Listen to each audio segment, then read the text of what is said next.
It's Monday. It's Monday here in the United States. I don't know what time it is where you are or what day it is where you are. I'm happy to connect with you. Sky, hello. We're filling in some of the gaps for the Young Living doTERRA case. And I'm going to be reading the opening statements. So the opening statements from Young Living, the opening statements from the first group of people who are the defendants, and then the second group of people who are defendants, and then those opening statements are obviously delivered by the attorneys. And I've got all of my tabs set up. I've got my screen share set up. So I think if you can hear me, we are good to go. Still Sunday in California. Perfect. And I'm happy to be doing this in Streamlabs so that we can have the chat up on the screen for the whole stream. And I'm just gonna double check. Wait, we probably need to go this way a little bit because when we put the iPad up, is that good for y'all? Hello, Mermeow. If this is good for y'all, then we can go ahead and begin.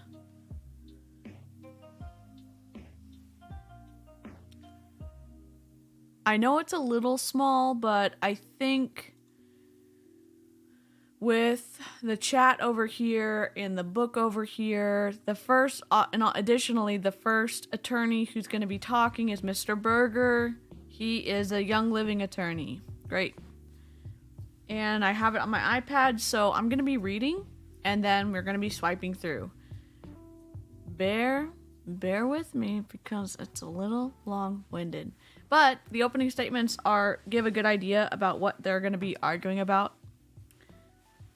And I think it's helpful if you are still in Young Living to see all of this in its entirety. And if you want to just read the transcripts, you can reach out to me and I can send them to you.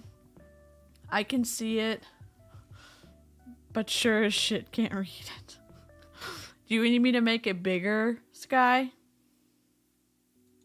Because I can make it bigger if you want. Just let me know. I'm going to wait to start. Because I want to make sure it's big enough. I can see it on a big screen, but it might need to be bigger. And I can make it bigger. We can make it a smidgety-smidge bigger. I could go like that. Hi, Lori. Hello. I think that might be okay. This is going to take us a while to get through. And it's only me reading, so it's going to be a smidgety smidge of a crapshoot. Just kidding. I'm just going to lower this a little bit. That way, we're good. I think we're good. Can y'all hear me okay? Do I need to turn myself up or down? Let me know. Again, my microphone is broken. That's at least hidden a little bit. We're crooked. That's a bit clearer. Is that better? Okay. It should, when it's done streaming, it'll be in 1080. So it'll be very clear. Let's see if that works. Yes, sound is good. Great. You're clear. Great. Again, when it's on a bigger screen and it's in 1080, when it fully renders, when we're done streaming, I think you should be able to read it just fine. And we're just gonna read the opening statements. All right. This is Mr. Berger. When the attorneys change, I will change the tabs. Great. Mr. Berger. This is a case about broken promises. The defendants were all former high-level employees of Young Living. They had access to and they worked with Young Living's most important asset, its distributors. Young Living's business is a business about relationships. The defendants were company leaders. As part of their job duties, they developed relationships with Young Living's distributors. As a network marketing company, these distributors are the lifeblood of Young Living's business. In fact, Young Living's business is based on these relationships. Given the importance of these relationships to Young Living, and in return for their employment and their salaries, the defendants made a simple but important promise. If they left Young Living, they would not solicit Young Living's distributors away from Young Living for a period of time. But the defendants broke their promise, a promise that they made in writing in black and white. The defendants decided to leave Young Living and create a new essential oils company, doTERRA. And of importance to this case, they solicited Young Living distributors to join their new essential oils company in breach of their promise, and that harmed Young Living. Young Living's story starts more than 20 years ago.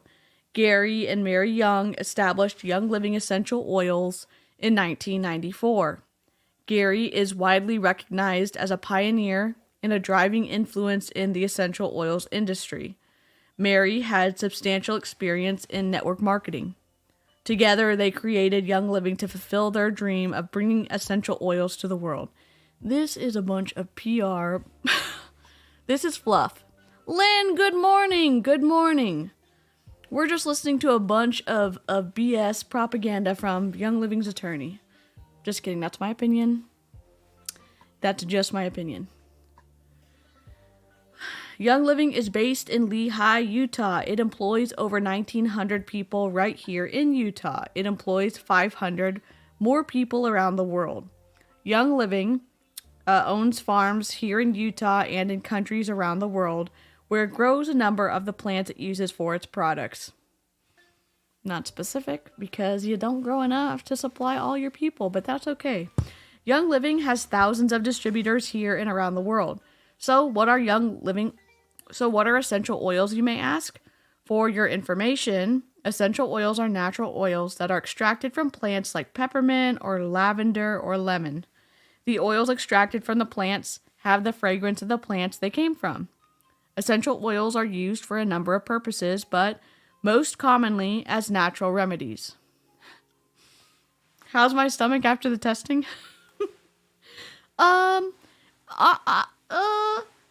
It was okay. Some of the licorice, I think, it was a little queasy for a little bit after, but I'm fine now.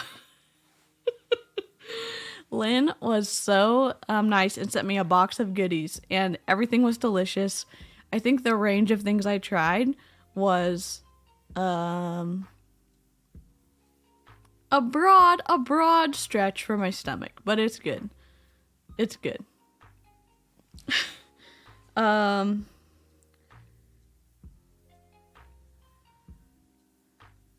You've all learned, I think, by now, Young Living is a network marketing company. Network marketing goes by a variety of names. Sometimes network marketing companies are called direct sales companies. Sometimes they're called multi-level marketing companies. Direct selling is a system of selling products through a network of independent distributors. These distributors can purchase products for their own use, and these distributors can also sell the products to the public. Can, not necessarily don't. Oh wait, that's not in the transcript, sorry. Distributors are paid commissions based on their own sales. They're also paid commissions based on the sales of distributors that they recruit to the company. He's basically doing an infomercial for the jury. And doTERRA, well, not necessarily doTERRA, but the people who worked for doTERRA or who started doTERRA, they're going to do their own infomercial and say, no, Young Living's the worst, and we had the best of intentions. So, yeah. Just don't overdo the Lacquerol. It's a bit of a laxative. Okay. Duly noted, Lynn. Oh man, this is a funny part. So who are we talking? This is Young Living side. We'll just remember this for next time. All right. The distributors that they recruit to the company are called their downline. The distributor that recruited that distributor in the first place is called their upline. You'll hear upline and downline throughout the case. The defendants were all former employees of Young Living. Each of them held important positions at Young Living. Each of them worked at Young Living for years. This is so saccharine sweet. Each of them learned about the essential oils business at Young Living. Most importantly for our case, each of them developed relationships with Young Living distributors, and that sets the stage for why we're here today. Okay, Mr. Berger, be dramatic. We got it. There are 4 defendants. I can go Phil Donahue. Oh, wait.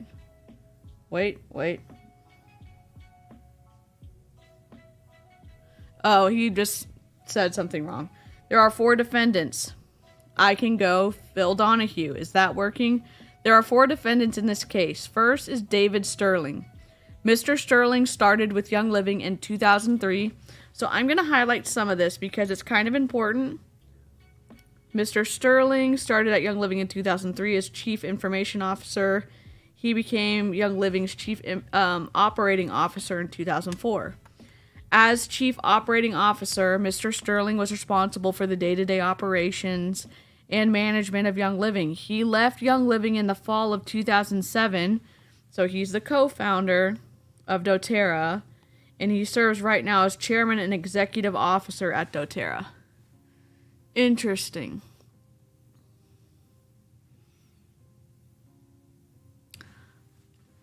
That is also good to know, Lynn. That also makes sense. I may have high blood pressure.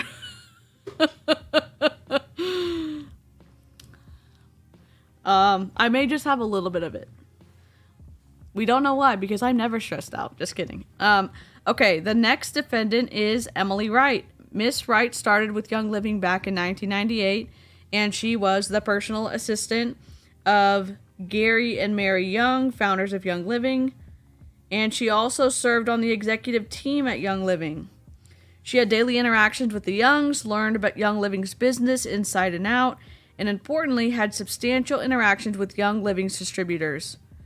She left Young Living on October 1st, 2007, and she was a co-founder of doTERRA and became Executive Vice President of Leadership Development at doTERRA, which is responsible for doTERRA's distributors.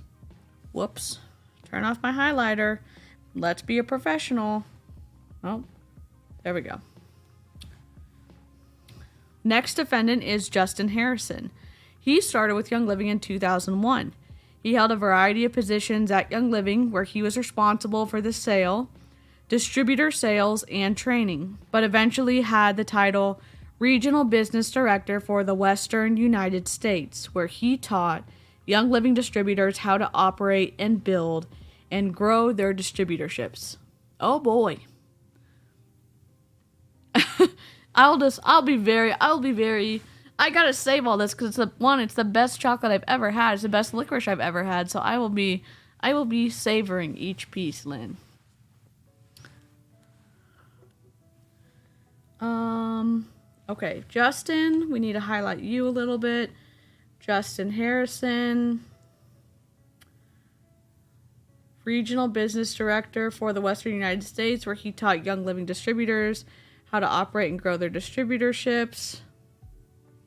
And he started in 2001. As David Sterling observed, Justin Harrison was beloved by the Young Living field of distributors. You'll hear Mr. Harrison say a person who is one with the field is priceless. He left Young Living on February 11th, 2008, and became the master distributor at doTERRA. A master distributor occupies a special place in network marketing. A master distributor has no other distributors between him and the company. Ooh, he was the very tippity top of the pyramid? Holy crap. Wow. Wow, wow, wow, wow, wow. Well, isn't that tea? We've heard about this in Awakened, and I think in 𝐊𝐈𝐍𝐃 too. Holy crap. Oh, Lynn, you're so sweet. You are so sweet. He's referred to as what's known as frontline to the company. The company is here. He is the first distributor, and all other distributors are in his downline. He left Young Living on February 11th, 2008, and as I mentioned, and became the master distributor. One distributor to rule them all. Just kidding. This isn't Lord of the Rings. The last defendant is Lillian Shepard. She started with Young Living in 2002. She served as Young Living's Director of Events. As that title implies, she was responsible for planning and executing Young Living's events at the company, such as large distributor conventions. She had frequent access to high-level management at Young Living and had significant interactions with Young Living's distributors. She left Young Living on February 22nd, 2008, and became a distributor at doTERRA. Holy shoot.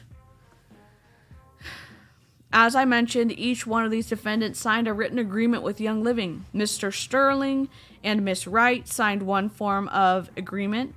By that I mean they each signed a separate contract, but the terms of those contracts were identical. Mr. Harrison and Miss Shepard each signed the same form of contract. Each signed a separate contract, but the terms of their contract are identical. So I'd like to take you through the language of those contracts that's relevant to this dispute. So, first is this. I don't know if you all can see that, and he's pointing to a board or something, or a monitor. I think we have a monitor as close to you as we can, so hopefully you can see that. This is a paragraph 8 from Mr. Sterling and Miss Wright's agreements with Young Living. I'd like to read the relevant portion that states, in addition, executive agrees, and executive is defined in the agreement as Mr. Sterling and Miss Wright. They're the executives. Executive agrees to not solicit for employment or any other business relationship for 6 months following termination of executive's employment, any employee or distributor of the company or affiliated companies. Let's take a look at Mr. Harrison and Miss Shepard's agreement. Their language is a little bit longer, so we'll go through that as well. That's paragraph 7 of their contract with Young Living. It is agreed that the employee is defined as Mr. Harrison and Miss Shepard. It is agreed that the employee will not, without the express written consent of the company president, for a period of 1 year immediately following termination of the employee's employment with Young Living for any reason, either directly or indirectly, call upon, solicit, divert, or take away or attempt to solicit, divert, or take away any customers, business, or patrons of Young Living upon whom employee called or employee serviced or solicited, or with whom employee became acquainted as a result of employment with Young Living. Basically, everybody's off limits for this period of time. Don't even look at them. That's not exactly what it says, but that's the idea.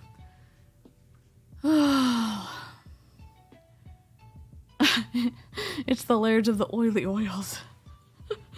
Oh, Lynn, we need to get you on to read these. Just quit your job. Just kidding. I'm just joking. So the defendants launched a scheme to plainly and boldly transition the Young Living field of distributors. The entire field? Come on. To boldly transition the Young Living field of distributors, as they put it, to join their new essential oils company. And let's take a look at that plan. In September of 2007, which this date seems important, Mr. Sterling and Miss Wright have a conversation about creating a new essential oil company. At that time, Mr. Sterling reaches out to his old friend, Rob James, because Mr. Sterling felt that Mr. James had good strategies and good ideas. The interesting thing is the call to Mr. James. Even though they were very good friends, they hadn't spoken to each other for years. So why was it that Mr. Sterling, after all these years, reached out to his friend, Mr. James? Well, if they hadn't talked for years, then how can you classify it as friend? Okay, I just got questions. Why did Mr. James have strategies and ideas that were of interest to Mr. Sterling? Well, it's because, as Mr. James will testify, most of his contacts were with Young Living distributors. Justin Harrison and Lillian Shepard were a critical part of the defendant's recruitment plan. I'd like to show you a few documents right now. This is an excerpt from an email written by Emily Wright on October 7th, 1 week after she had left Young Living, and while Mr. Harrison was still an employee of Young Living. She writes, "It's time to pull Justin in. We should probably meet with him sometime this week." Ooh, I want to see what this evidence looks like. I haven't seen it yet. Toward the end of October, Mr. Sterling writes to Emily Wright and others, thinking about the energy map. Oh no, Lynn, we need some speed. We have the need for speed for sure. Because we know I read as slow as molasses. Oh, cannibalize? Holy crap. Okay. Toward the end of October, Mr. Sterling writes to Emily Wright and others, thinking about the energy map.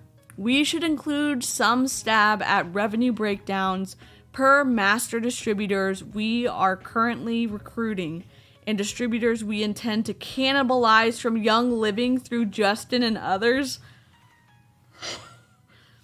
If this email says that, oh my god. Holy crap. Holy crap.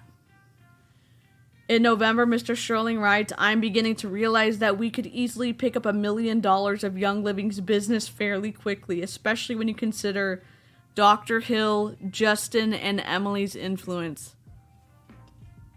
Dr. Hill refers to David Hill. The defendants also call him Doc. He's another co-founder of doTERRA, but he's not a defendant in this case. Then on December 1st, Mr. Sterling writes to Miss Wright, "I'm getting more and more excited about the thought of providing a home for our Young Living friends. I think you, Emily, Doc, Justin, and perhaps even Lil will be more than they can resist. We're starting to gain some momentum." Finally, on January 3rd, Mr. Sterling writes to Miss Wright and others about Rob James. He could be quite strategic in helping us to transition some of the Young Living field. I'm not sure where this will ultimately end up, but I sure like the way he thinks. I think we may be including him as part of our strategic plan as we prepare for our pre-launch. This is juicy. And this is just opening statements. We don't necessarily know, like, what evidence has said. This is already even concluded, so it's like, we're just reading this. And we're trying to get to the juicy parts where we find out about all of this stuff about Gary. So, this opening statements are a little dry. I'm sorry. Mr. Sterling's friend, Rob James, helped them come up with a plan. That plan had a code name. Seriously, a code name. And they called it Operation Smooth Move. Oh my god. And then they had a sub-plan, and that plan too had a code name. It was called Operation Trueline. Oh my god. This is hilarious. What was the purpose of that plan? Well, the purpose of that plan was to marshal big fish from Young Living, including the Trumans and other Young Living distributors. Who were the Trumans? Boyd and Sandy Truman, husband and wife, were long-time successful Young Living distributors. Gina Truman, who's Boyd's sister, was also a long-time distributor of Young Living. And Mr. Sterling and Miss Wright and Mr. Harrison together executed that plan. And Smooth Move and Trueline worked. Did you know that there is a tea called Smooth Move that cleans you out? Which is just hilarious reading this. that they're calling it that. I think it's hilarious. Oh my god, this is so funny. Okay. Is that better? My freckles. Hooray. Alright. Oh my god, this is Jeez, way to lay on the oil, smooth move. Literally. And Mr. Sterling and Miss Wright and Mr. Harrison together executed that plan, and smooth move and true line worked. They transitioned through solicitation the Trumans, Boyd and Sandy and Gina Truman, to join doTERRA as distributors. And they became very successful distributors at doTERRA. And that caused great harm to Young Living. Mr. Sterling and Miss Wright and Mr. Harrison made sure that happened. And around that time, if not before, the defendants pulled in Lillian Shepard. Mr. Harrison and Miss Shepard were and are very dear friends. Mr. Harrison and Miss Shepard also began soliciting Young Living distributors. The defendants were successful in soliciting a total 13. Come on. Literally just 13? That's a lot. You know what I mean? Like, you expect all of this preamble, getting up to that point, you think a lot more would have been pulled over from Young Living. And yet here we are, 13 Young Living distributors to doTERRA. Come on. Oh my God. That tea is great and very effective. It is, okay. Helena, is that how you say your name correctly? Because I just had anxiety and then I'm sure I said it wrong. It's good to see you. I'm trying to read, and also I'm glad that the live chat is going to be up here so that I can read it afterwards. I'm sure I said it wrong. I'm so sorry. Oh, I'm sorry. I was slouching in my seat, but we're sitting up correctly. It's good to see you, and I'm glad I didn't mess up your name on live again. Okay, where were we? Okay, the defendants were successful in soliciting a total of 13 Young Living distributors to doTERRA, and you will hear from or about each one of these 13 solicited distributors. And each one of them was solicited by one or more of the defendants. And the defendants had a great pitch because not only did the defendants know these distributors from their time at Young Living, but they offered them a ground floor opportunity at doTERRA.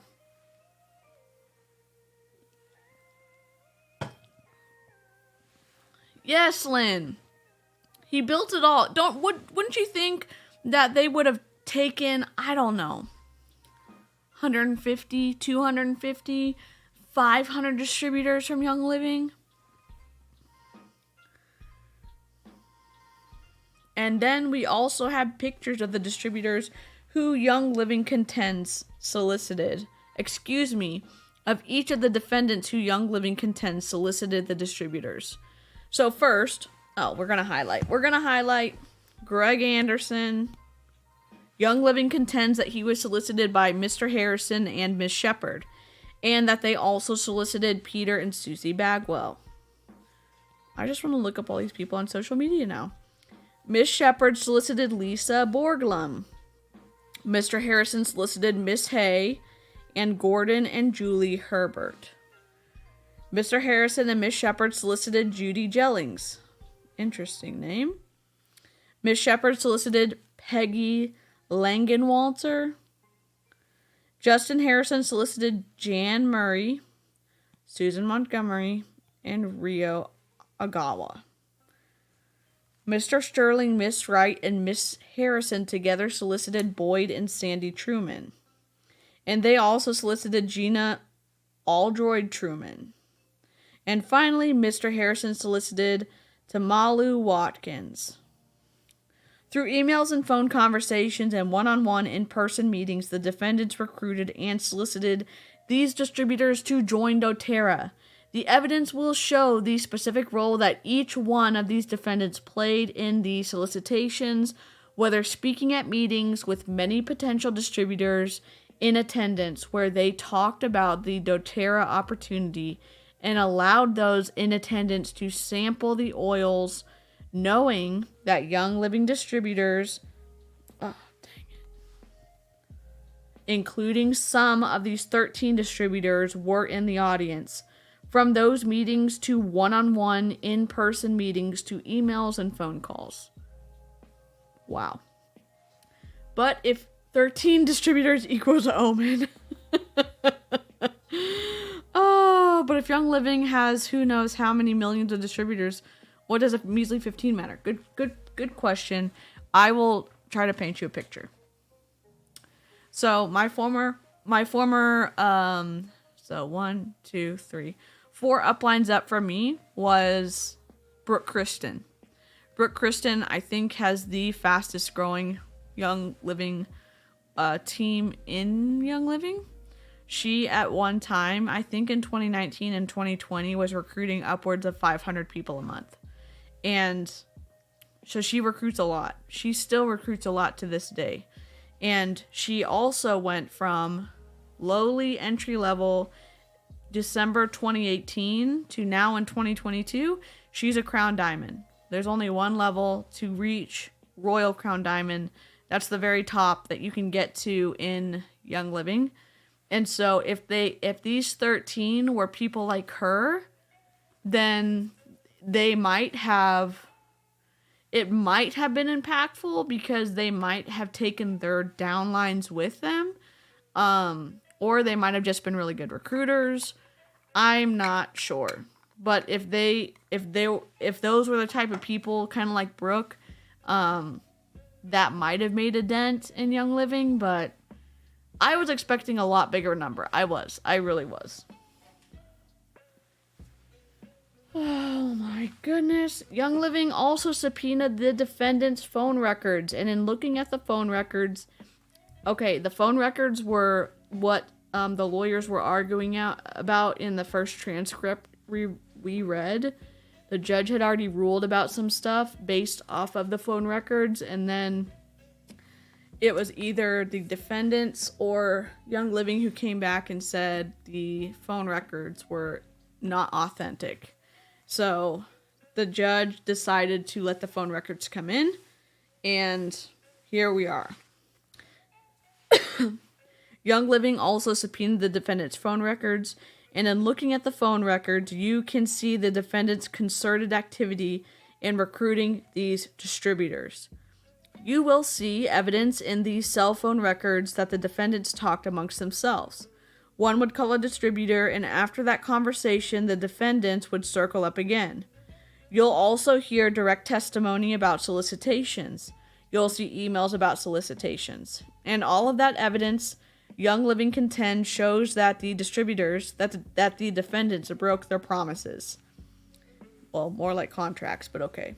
Many of the 13 solicited distributors were, in fact, the big fish that the defendants were after. They became highly successful distributors at doTERRA. That's exactly why defendants solicited them. They saw that opportunity. The defendants were very good at identifying Young Living distributors who were builders at Young Living. And some of these distributors, after they were solicited, actually stuck around at Young Living, where they performed the purpose, essentially, of a double agent? Is this a Hallmark movie? What is going on? Are you serious? Hi, Daisy. We are reading court transcripts. We are reading just the opening statements because Kat and I weren't able to read them. Kat and I are able to go live Wednesdays and Saturdays together, so we're trying to do Gary Young, like the juicy back and forth stuff, but I still want to have more of a complete record on my channel about everything in the transcripts. So it's going to be in chronological order on a playlist on my channel. But seriously, doesn't this feel like what's it called? What is that called? Mission Impossible and Hallmark had a baby. And it's this lawsuit. You know?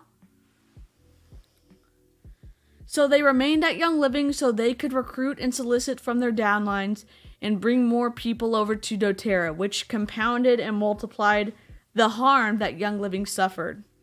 We're here today not only because the defendants broke their promises, but because that breach harmed Young Living. And you'll hear from fact and expert witnesses that will testify that when distributors are recruited away from a company, particularly distributor leaders, that the harm to the company is significant and long-lasting. Defendants knew that, so they attempted to cover up their activities, particularly after February 22nd, 2008. On that date, Young Living and its outside counsel write letters to Mr. Sterling and Miss Wright, reminding them of the obligations that they had to Young Living, the promises that they made to Young Living not to solicit Young Living's distributors. After that date, the defendants engaged in a campaign of public denials. They also wrote emails in which they denied doing anything wrong. The defendants actually created phantom downlines. What? They created a structure where they could keep track of the people they were soliciting to join doTERRA, but to keep that secret until doTERRA was publicly launched. Oh my god, this is some espionage crap. Oh my Lanta. 007 times 2 minus 1. Oh, wait, I missed some. Why can I not see this? Okay. But if Young Living has who knows how many millions of distributors... Okay, it makes me think that this suit is more about hurt feelings or higher-ups quitting than the competition. You know what, Lynn? I think because of everything that we have found in these transcripts, I think that they were concerned that the information was going to get out, that the seat to seal was a sham, in my opinion. So I think that they were not only... I think they probably did lose money, but I think the tight, information control that they were probably having over at Young Living and people starting a new company, I think that it was, it might have scared them.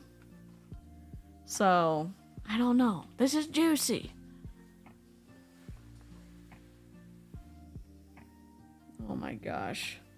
You'll hear other evidence of their attempts to cover up their activities. Even to this day, the defendants deny their solicitations, and the 13 distributors deny the solicitations as well. But the evidence will show that their explanations and their excuses simply don't add up. You'll need to listen to the evidence and apply common sense as you hear that evidence to determine what really happened. In fact, the judge instructed you yesterday about circumstantial evidence, and you'll need to keep that instruction in mind as you hear the evidence that's adduced here at trial. You'll be asked essentially 2 questions. First, is it more likely than not that the defendants solicited Young Living distributors away from Young Living in breach of their promises? And when you hear all the evidence, the answer to that question will be yes. The second question is, how much did that harm Young Living? Young Living contends that the defendant's breaches hurt Young Living by causing it to lose profits it would have obtained had the defendants kept their word. Young Living has expert witnesses that you will hear from that will talk about some important issues concerning damages.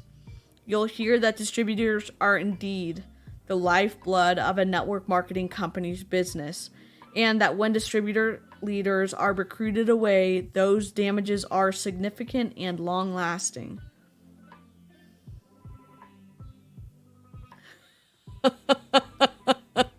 Lynn, by the way, what's with the sudden diarrhea of the mouth that my kid gets when he's late and I'm basically shoving him out the door? Oh, I had it too with my mom, so I don't know. It must be a kid thing.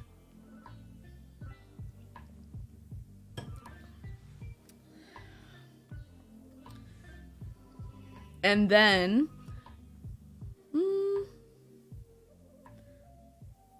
where was I?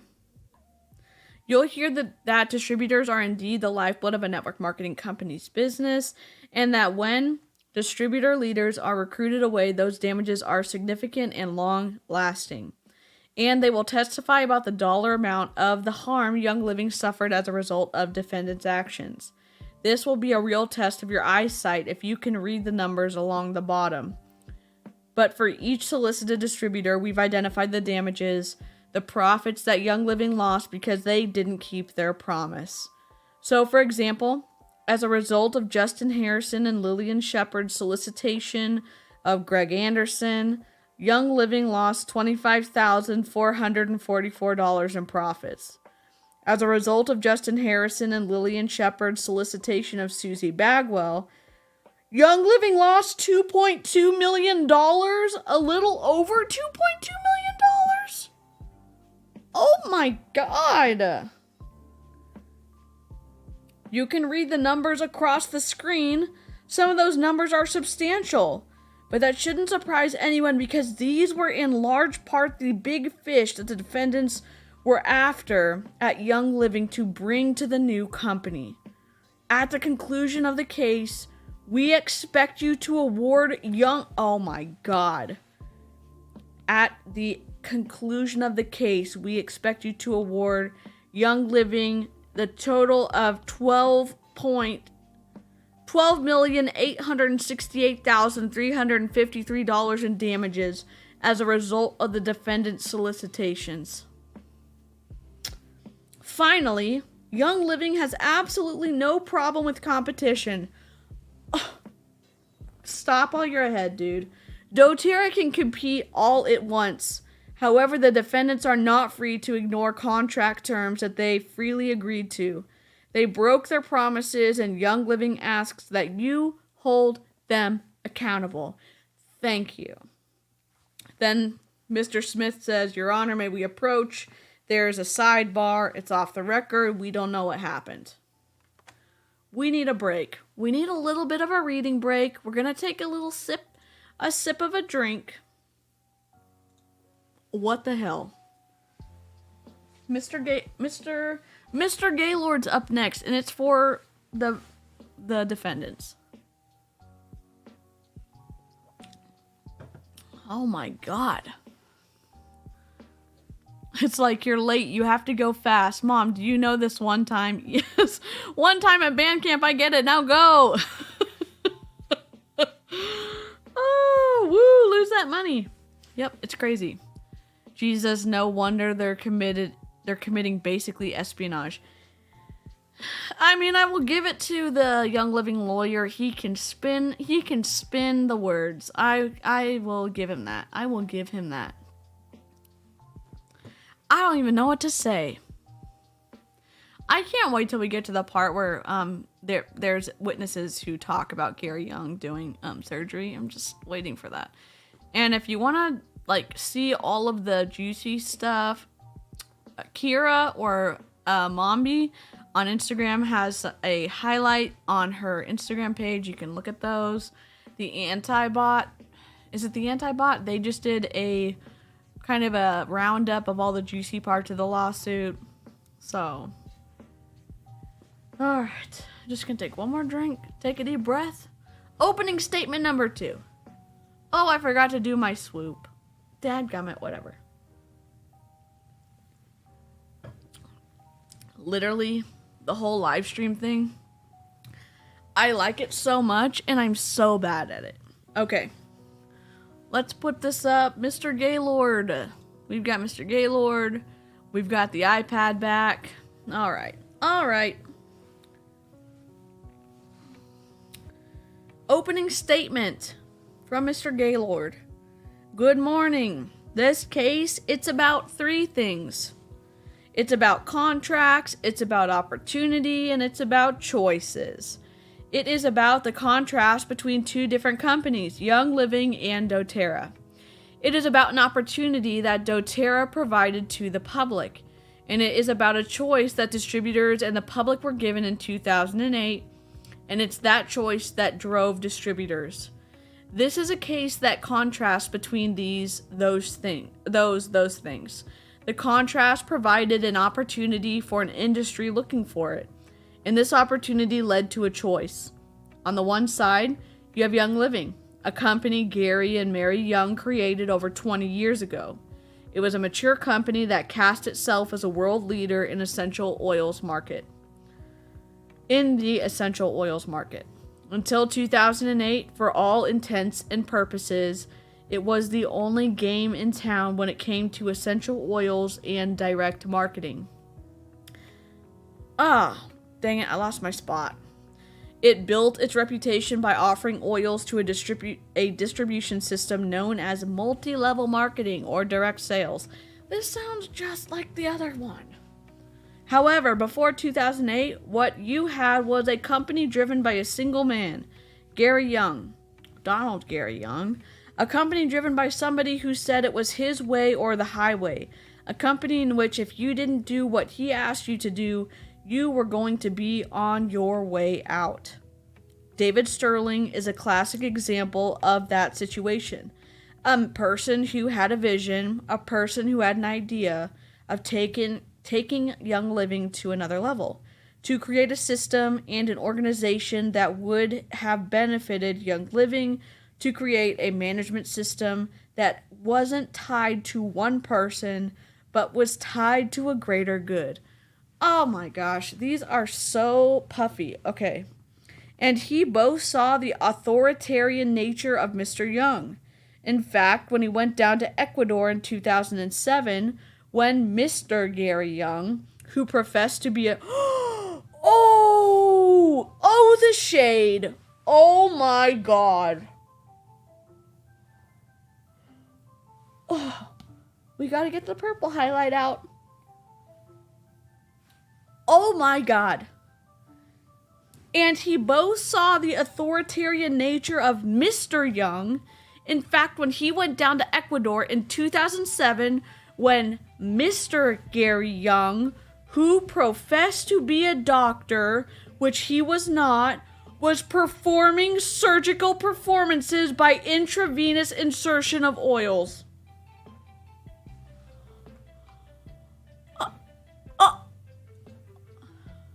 I didn't know this was going to come out in the opening statements, but we are here for this. Oh my God. Oh my God! As long as you're enjoying it, DC. Wait, what? What did I miss? What did I miss? Yes. I do too, Sky. I do too. That was such a, he was taking him out. Never stop doing what you love unless it's illegal or unethical. Yep. Mr. Sterling didn't like this, so that Mr. Young was angered by the fact that he was providing unauthorized bonuses and increasing employees' wages. Now remember, he's the chief operating officer. He has responsibilities to ensure that if you're in a company, you want to make that company thrive by keeping the people that are important. Emily Wright got a bonus. Emily Wright got a raise. David Hill got raises, but those angered Gary Young. What did he do? As a consequence of that, he fired David Sterling. David Sterling didn't walk out. He fired him for what he would view as insubordination. You didn't do it my way, so you're out. Well, that's the management style that this company was operating under in 2007. He also had a tendency to berate employees. You're going to hear from Miss Wright at a convention in 2007 in front of distributors, in front of employees. He berated her to the point that she quit? Oh my... See, this is important to know because when Gary Young was spouting that shit in his direct examination, that is completely, that's a stark contrast to what this is saying. Oh my God. And in fact, ironically at that, immediately after being paraded around in front of thousands of distributors at this convention that was being held and had distributors sing happy birthday to her as she's crying in front of these distributors. He also demoted those who gained notoriety within the company. Let's talk about people like David Hill. He was somebody who Mr. Young apparently brought along to help in his clinic, his Young Living clinic. When David Hill gained notoriety at Young Living, that angered Gary Young and he demoted him, told him not to use the word doctor in front of your name, and effectively drove him out of Young Living. Justin Harrison got passed over for promotions. Justin Harrison, who, as Mr. Berger says, was revered by its distributors, was not being elevated through the company as he would have liked. The loss, he held on until February, but the loss of Sterling, Wright, and Hill returned the company to an oppressive nature of how the company was being operated in the fall of 2007. It created tension among management. It created a situation in which Mr. Harrison and Miss Shepard, for example, can recount how this was having a detrimental impact on the day-to-day operations of the company. This is just like a Hallmark movie. This is like a Hallmark trial where, it's like, oh my God. Trigger warning in the second paragraph.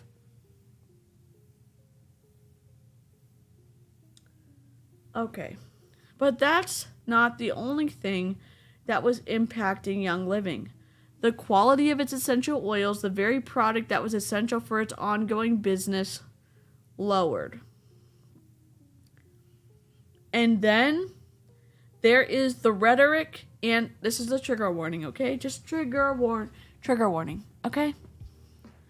And then there is the rhetoric and pronouncements. Distributors across the board were getting tired of the constant claims that were being made in front of them at the conventions and such as claiming that homosexuality can be cured with oils, or that oils themselves cure cancer, or that the presentation of anti-religious propaganda did not belong was being employed.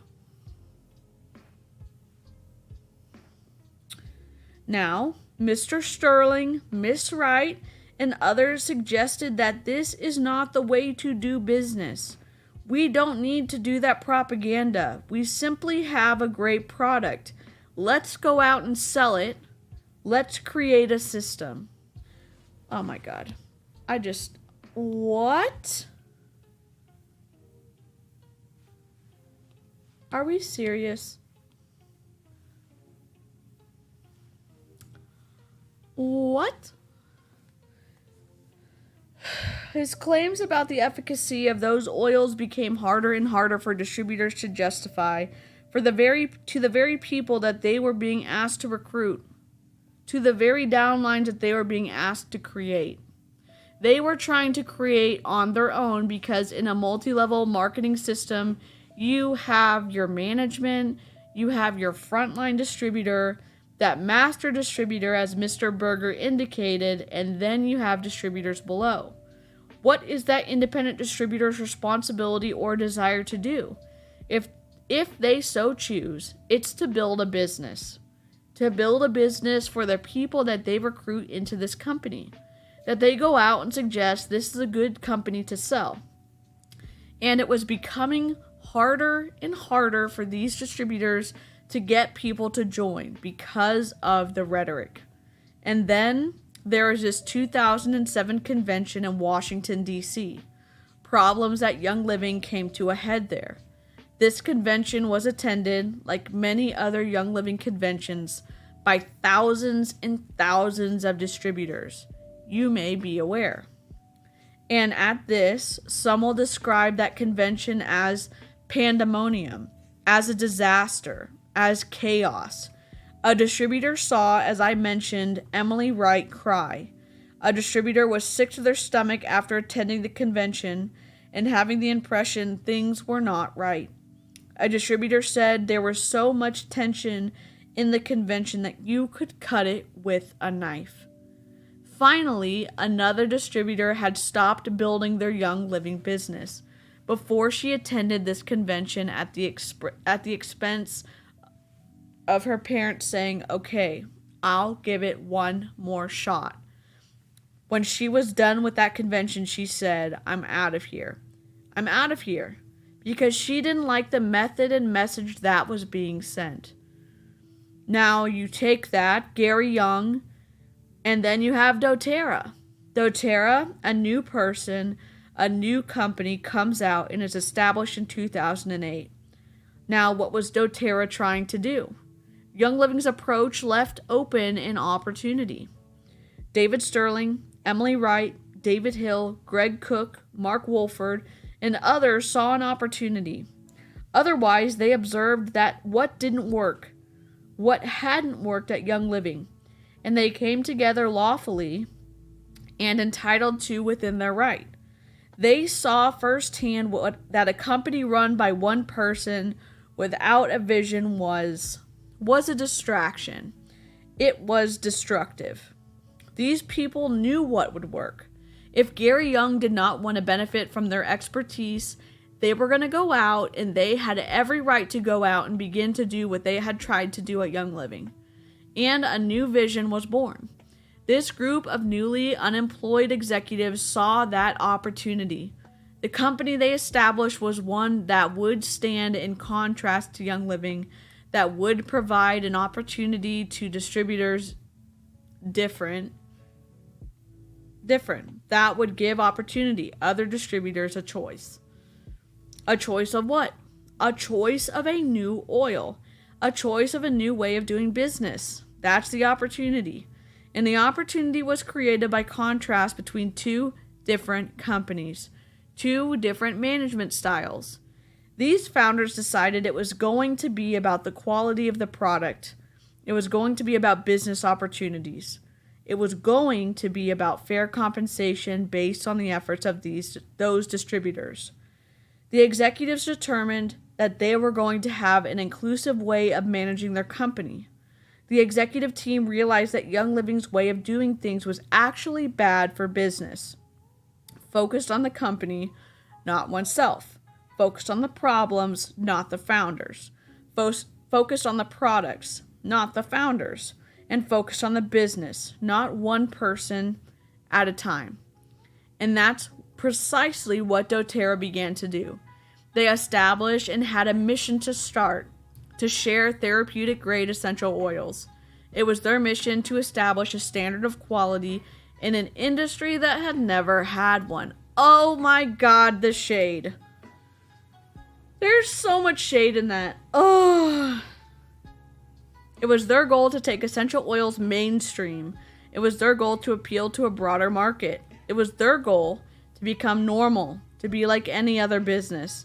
And it is this opportunity that drove people to doTERRA.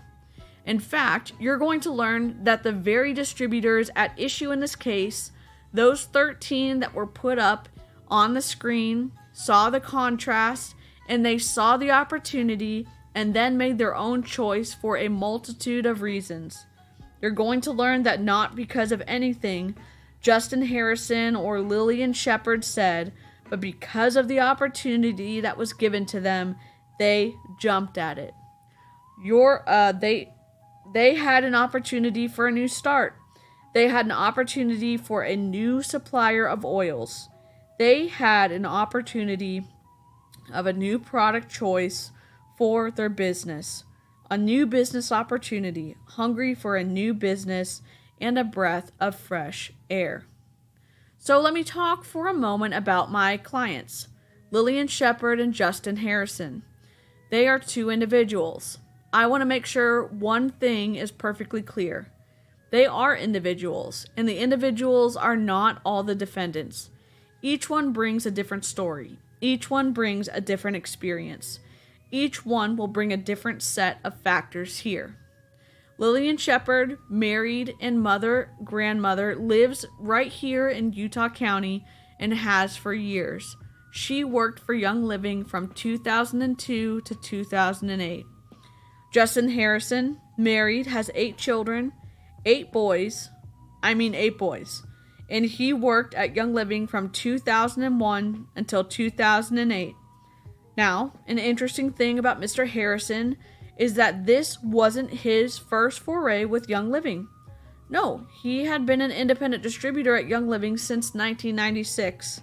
So he was aware of what the independent, a multi-level marketing system works and how it works. And he was also aware of how the oils worked.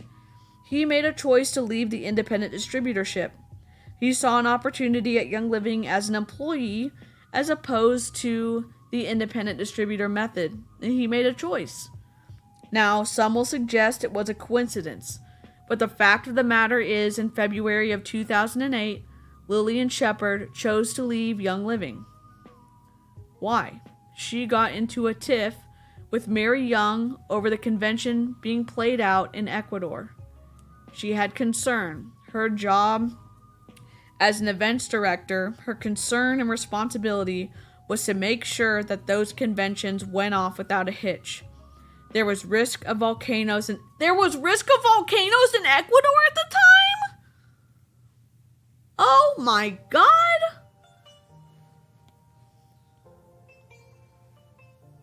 What? Hi Harper, what's up?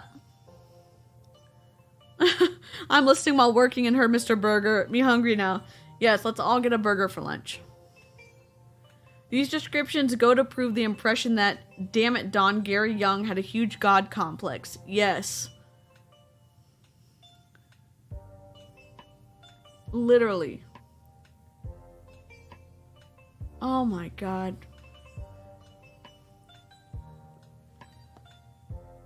There was a huge risk of volcanoes in Ecuador at the time, and we're assuming that Mary Young was like, the show must go on.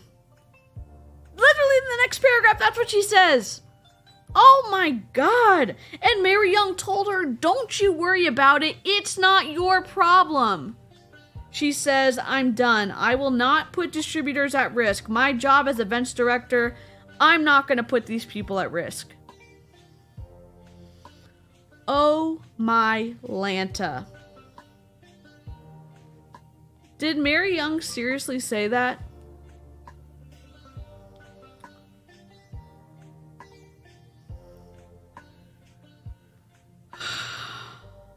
Justin Harrison, why did he leave? What was his purpose? He had seen the very contrast, very ideas that were driving people out of Young Living. He saw the infighting. He saw the authoritarian attitude. He was being rolled over on promotions. He saw the writing on the wall. Now, what you're going to find is both of these people were good friends with David Sterling, with Emily Wright, with David Hill. In fact, you're going to David Hill and Justin Harrison. What did they do? They went to conventions. They went to corporate sponsored events. They went to distributor sponsored events, and they spoke. They became good friends. They saw the same thing that a lot of people saw in doTERRA. They saw in those executives a new way. Now they chose eventually, because of subsequent to the meeting, that doTERRA intended to have a very different contrast to Young Living. They saw an opportunity. They saw the opportunity and then made a choice. They made a choice to join doTERRA because it gave them an opportunity to make a new start on life. I don't think this is a very good argument, and I'm for like the defendants on this side, and I know I need to listen to more of the evidence, as my husband literally always says to me, but this doesn't seem like a good argument to me. I think I might have my husband bring me home a burger from work tomorrow. He works at Farmer Boys. Christina, that sounds good.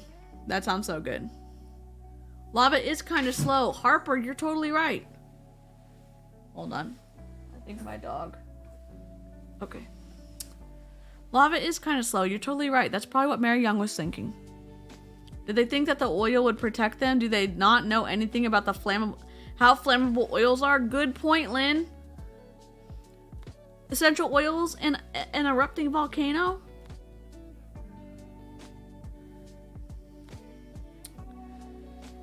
Oh, I don't remember where I was. Now, they chose eventually because of subsequent to the meeting that doTERRA intended to have a very different contrast to Young Living. They saw an opportunity. They saw the opportunity and then they made a choice. They made a choice to join doTERRA because it gave them an opportunity to make a new start on life.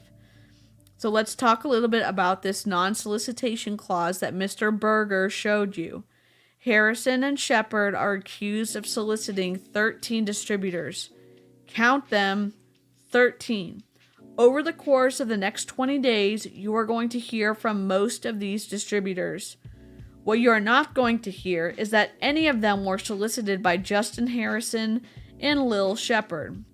What you are not going to hear is that Lillian Shepard and Justin petitioned, urged, or pleaded, or asked them strongly to join doTERRA. doTERRA sold itself. doTERRA's mere existence drove people there. Wow. I mean, molasses is slow, but it still killed people.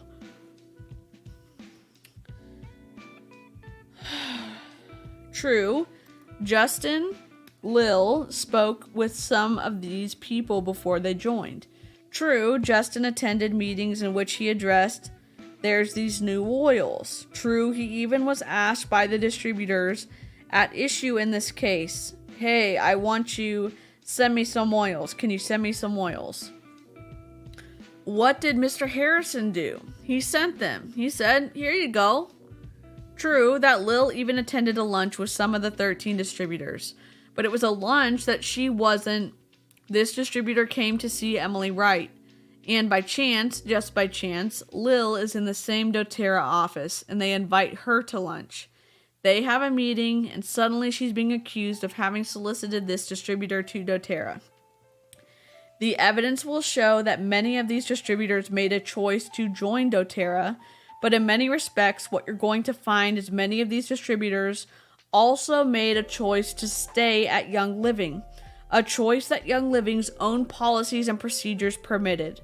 That is, Young Living distributors were free to participate in other multi-level marketing business ventures, just like doTERRA. That's a better argument. Okay. Now let's talk about hurdles. I'm going to talk quickly about 4 hurdles that have to be overcome here, and they are class, solicitation, causation, and damages. Now, a couple of things I want to observe. Mr. Harrison and Ms. Shepard are not part of any scheme. You're not going to hear any evidence that they are part of a scheme. Now, what you're going to see, and the exhibits that were presented to you in opening, are not any exhibits that my clients received. This is what I talk about when there's a discussion about defendants. I want you to think for yourself. Does this include all of them, or does this include one of them? Does it include 2 of them, or is it only, does it include our client at all? Because the evidence will show that there's no evidence of a scheme. So the first hurdle that Young Living must overcome is class. What do I mean by class? Well, Ms. Shepard and Mr. Harrison were not prohibited from soliciting all Young Living distributors. Rather, they were prohibited from soliciting a very small class of Young Living distributors. Let me give you an example of that. So let's assume for a moment the lower half of this board represents distributors at Young Living. I could put a bunch of dots on there, but it doesn't really help us, right?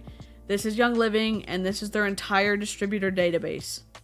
The key here is there's a small class of distributors, and what we have to do with the evidence, and what the evidence will show, is none of the 13 fall within the class of distributors that they were prohibited from soliciting. Oh, another good argument. Okay. Hi, Mombi. Hi, Kira. I'm like so used to calling you Mombi. We are through opening statement 1. We're in opening statement 2 from Mr. Gaylord. And I know Mombi/Kira has already read all these. She's the one that gave me all these. And I think her website's already linked in the description, but there's so much shade in this one. There's Mr. Gaylord threw so much shade at Gary Young. I lost my place again. I'm just going to take a drink.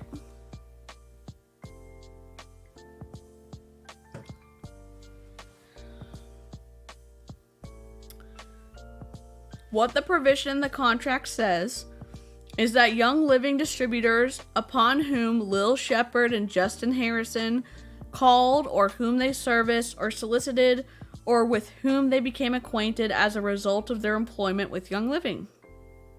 I'm going to read that again.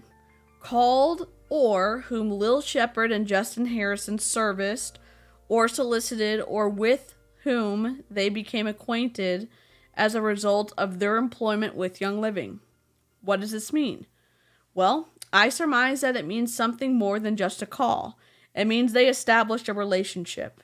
And although they may have interacted with distributors over the course of the years that they were with Young Living, they did not call upon, service, solicit, or become acquainted with many of the distributors that are at issue in this case. Let me give you 3 examples. Ryo Ogawa, now she is a distributor from Japan. Mr. Harrison was regional sales director for the Western United States. He was not the regional sales representative for Japan. What you will hear from Miss Ogawa, from Mr. Justin Harrison, he never knew her while he was associated with Young Living, and did not meet Miss Ogawa until October 2008. October 2008. He left Young Living in February of 2008. So Miss Ogawa is not within the class that he was prohibited from soliciting, even if they had a conversation. Oh, really?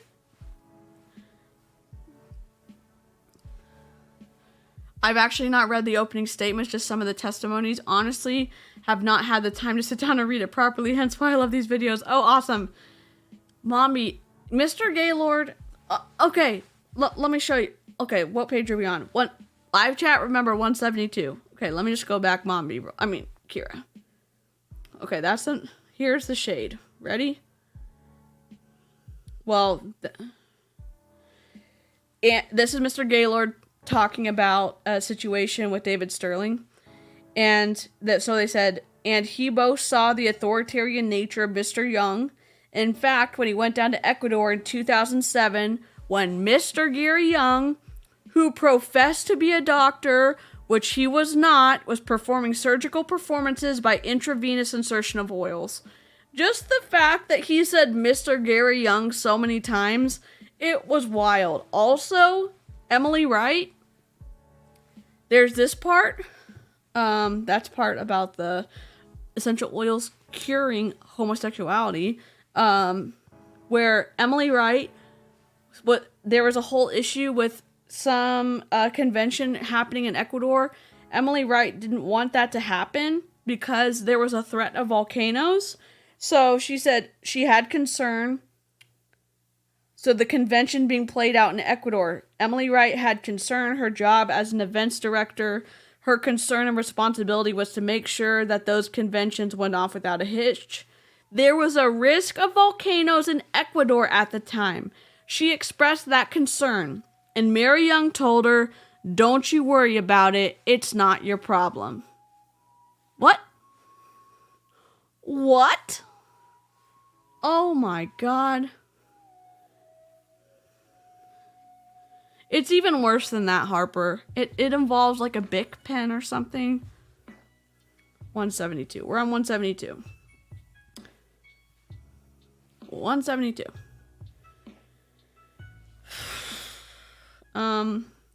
Let's talk about Sheila Hay. Sheila Hay lives up in Alaska, about 4 hours outside of Anchorage, remote town. At a Young Living convention, she walks up to Mr. Harrison and says, "Hey, nice Batman suit." Mr. Harrison says, "Thank you," and they walk away. Only time that Miss Hay says she ever met Mr. Harrison.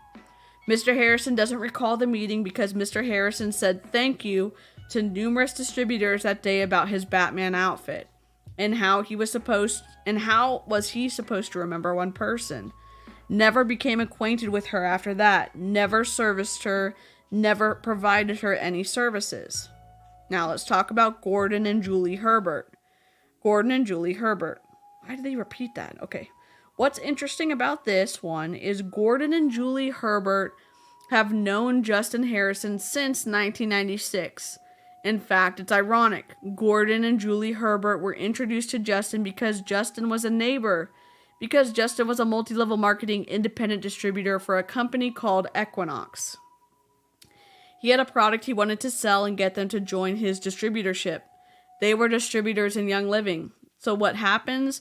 It was the Herberts who introduced Mr. Harrison to Young Living, and they became fast friends. In fact, they were invited to the wedding. They went to lunch. They went to dinners together. Mr. Herbert became a mentor. Mr. Herbert, who was a mortgage lender, also made and put together loans for Mr. Harrison, all before he ever joined Young Living as an employee. So in short, the evidence will show Young Living cannot clear this first hurdle of class. Even if they can with some of these distributors, I submit that the next issue, breach of solicitation, that hurdle can't be met. Because if you assume for a moment that we do meet that first hurdle, the evidence will show that Lil Shepard and Justin Harrison did not solicit the 13 distributors. The evidence will show that what this means is that Lil and Justin did not petition, did not entreat, did not approach, request, urge, or strongly ask them, you need to join doTERRA. In fact, many of the distributors were drawn to doTERRA for other reasons. As I've already alluded, Gary Young's authoritarian approach. These distributors were communicating with their downlines. In fact, that the former executives were starting a new company. In fact, what happens is Gary Young in Ecuador announces this new company up here. doTERRA, they just started. Are you kidding me? Gary, what are you doing? What the hell? IV oil still Mombi, are you serious? Holy crap. Well, my demon spawn has finally fallen asleep. I'll probably be popping up here in a few minutes and doing the same. I hope you all have an amazing night, morning, afternoon, depending on your location. Christina, I hope you have a wonderful evening. Isn't that dangerous? Because oils don't mix with... I don't know. It doesn't seem like they would fully, mix with whatever's in an IV.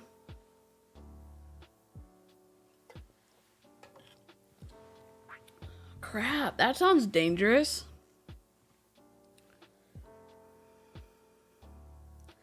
So his distributor base is finding out about this new company.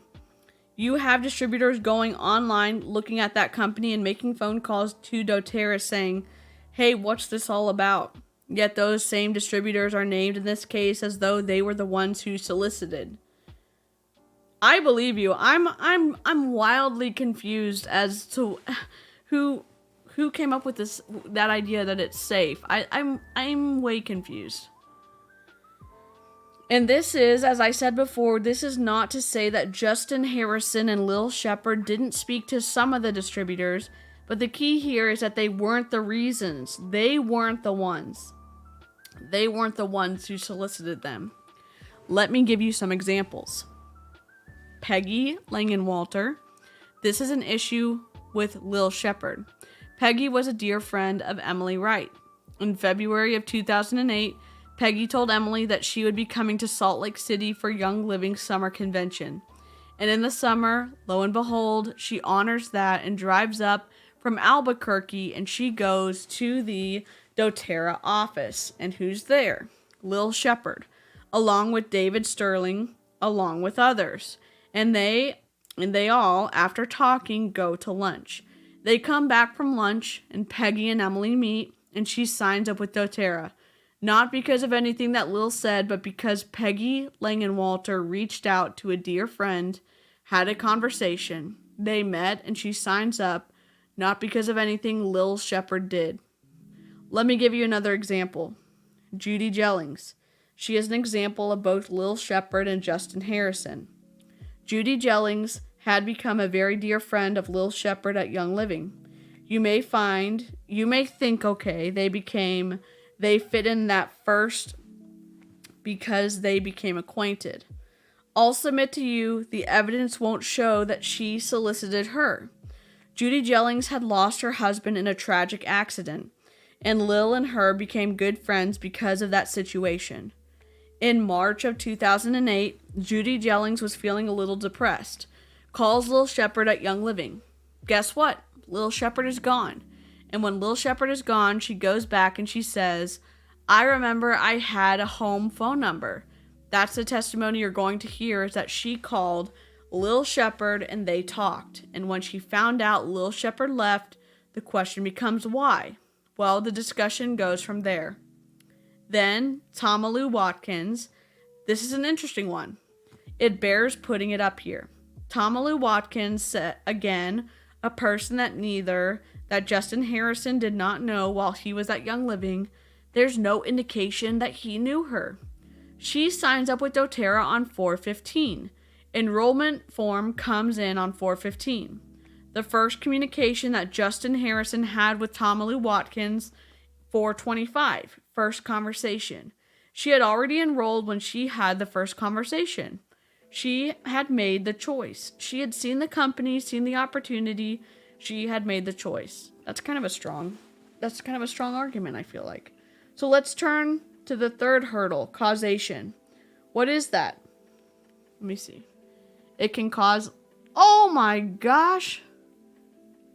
It can cause liver and kidney issues. They probably say it's a detox. Hopefully everyone is majorly healthy doing it. Otherwise it could kill someone with liver or kidney issues. Oh my gosh. Wow. Wow.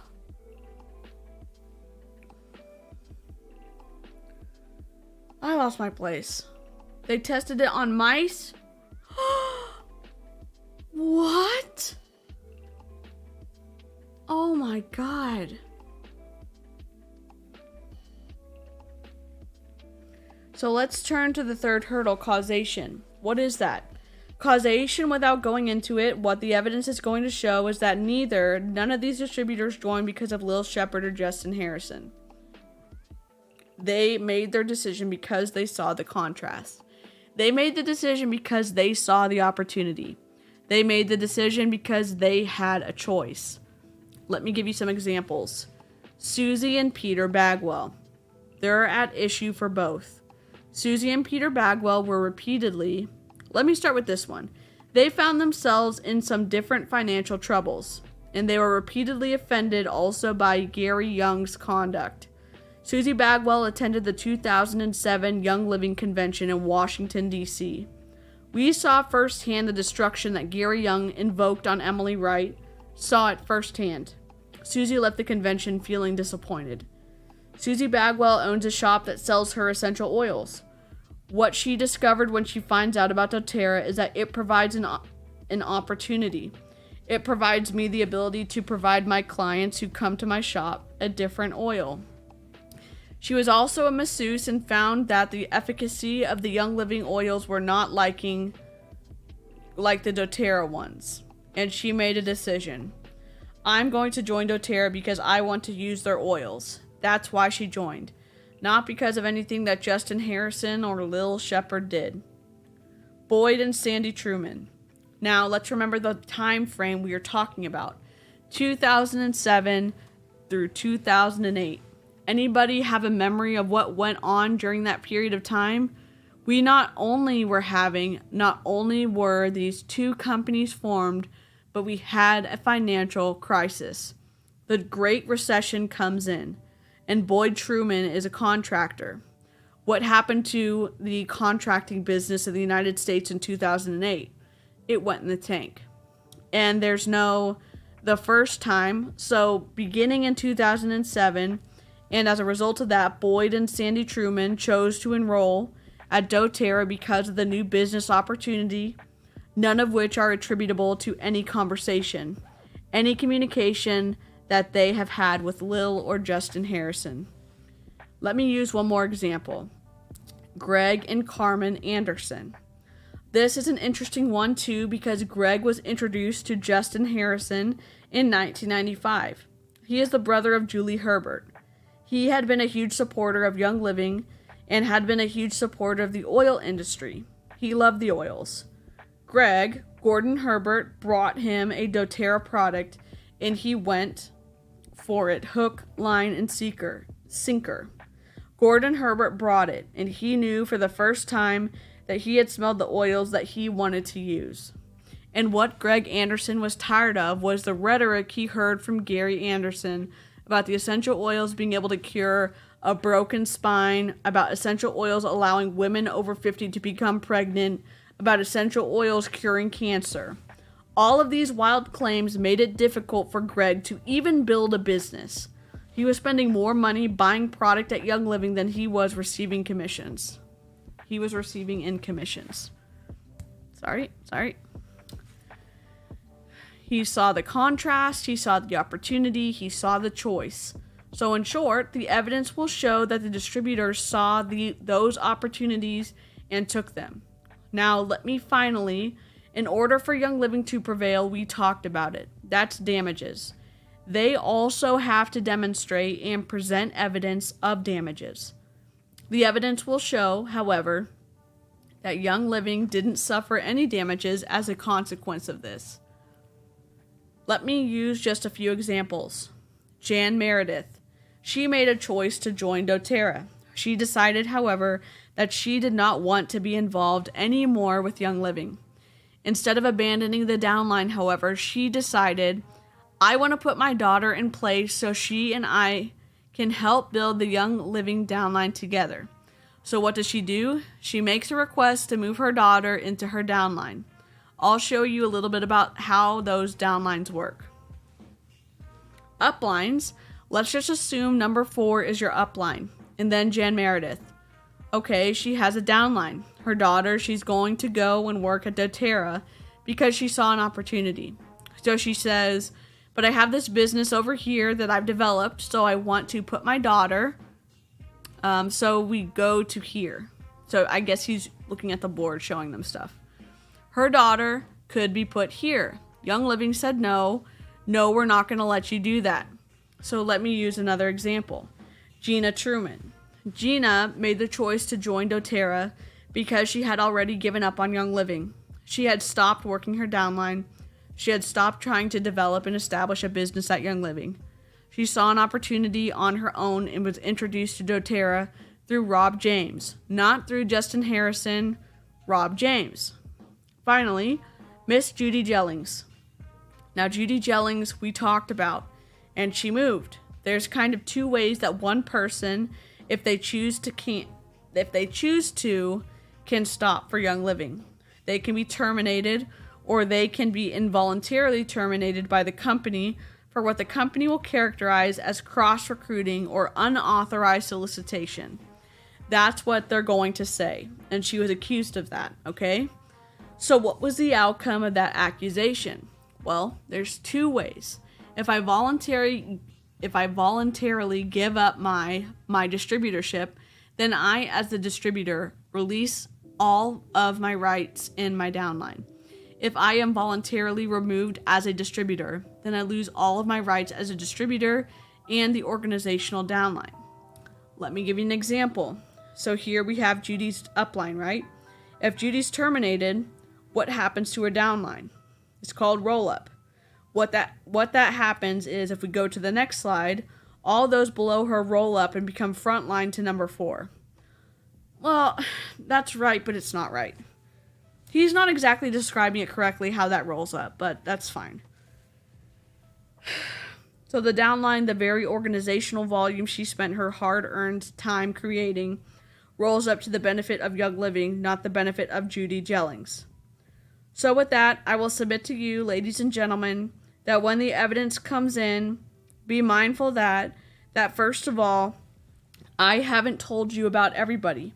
I haven't thrown up all 13 and given you a story. There's going to be more that you'll hear over the course of the next few days. In no way, shape, or form should you construe any examples for lack of evidence that we solicited. What this case is about, it's about contrast. It's about opportunity. It's about choices. And these distributors made that choice, independent of Justin Harrison and Lil Shepard. And when this case comes over, I will ask you to return a verdict or a ruling in our favor. Thank you for your time, and we appreciate it. So this next part is the court is saying we're right at lunchtime, we need to take a break. And they're asking questions, there's some objections. We're not going to read over this. I need to get my husband to look at it because I don't understand it. This is the next opening statement, the third one, and I'm going to take a drink. It's an energy drink. I'm just tired. Holy crap, it's 2:29. Janet, good morning. How are your little kitties? Wow. I think it's important because we listened to Gary Young's testimony and he portrayed his benevolence and his interactions with the people, the defendants in this case, and that is just not the picture that I see the defense painting of their clients. So it's just, it feels like there's effery afoot, you know? So when he was talking about the roll-up, that doesn't mean, let's say I have 100 people under me on my downline. Let's say I leave, not all 100 people under me go to the front line of the person that I was stacked into. The people on my front line go to her front line, but then the structure remains the same. So it's not exactly what he was describing. Not exactly at all. And if you're not in Young Living, you don't really understand that, but we went through a girl not paying, ghosting one of the legs that she was in for the girl that I signed up with, and she lost her rank because of it. But because all the structure remained, she was able to get one person up to the volume she needed to be so that she could rank back up to silver. What, Harper? They have become little dictators and are ruling the house with a kitten paw. Love it, Janet. I love it. Oh no, I read the first part of the next opening statement. Oh, that's fine. Oh yeah, we need to put up the next guy. This guy's Mr. Smith. We gotta put the Mr. Smith up. Mr. Smith. Okay. I know the reason I put defendant attorney is because in my mind, not having a legal mind, when I hear defense attorney, I think criminal defense. And so I was trying to be clear with the names and say, this is the defendant's attorney. That's why I put that there. Harper, do you have that study? Do you have the link to that? Can you link me? In my Instagram? It's not part of the cost Young Living covers for retreat. They take time to visit the clinics Gary ran and offer them treatments. Mommy, what? Wow. Mr. Smith sounds to categorize himself as pretty bland, maybe beige. Yep. Oh, thanks, Harper. I'm a very visual person. With the first day that we were reading things, I lost track of who was talking, and so I was like, I need some notes, I need some labels, and maybe other people have a hard time keeping track of who's talking, so I like having those up there. And I got my iPad to work. I wish that I could have, when I'm streaming with someone else, that we could have the live chat be on the screen, but I don't know how to stream with two people on StreamYard.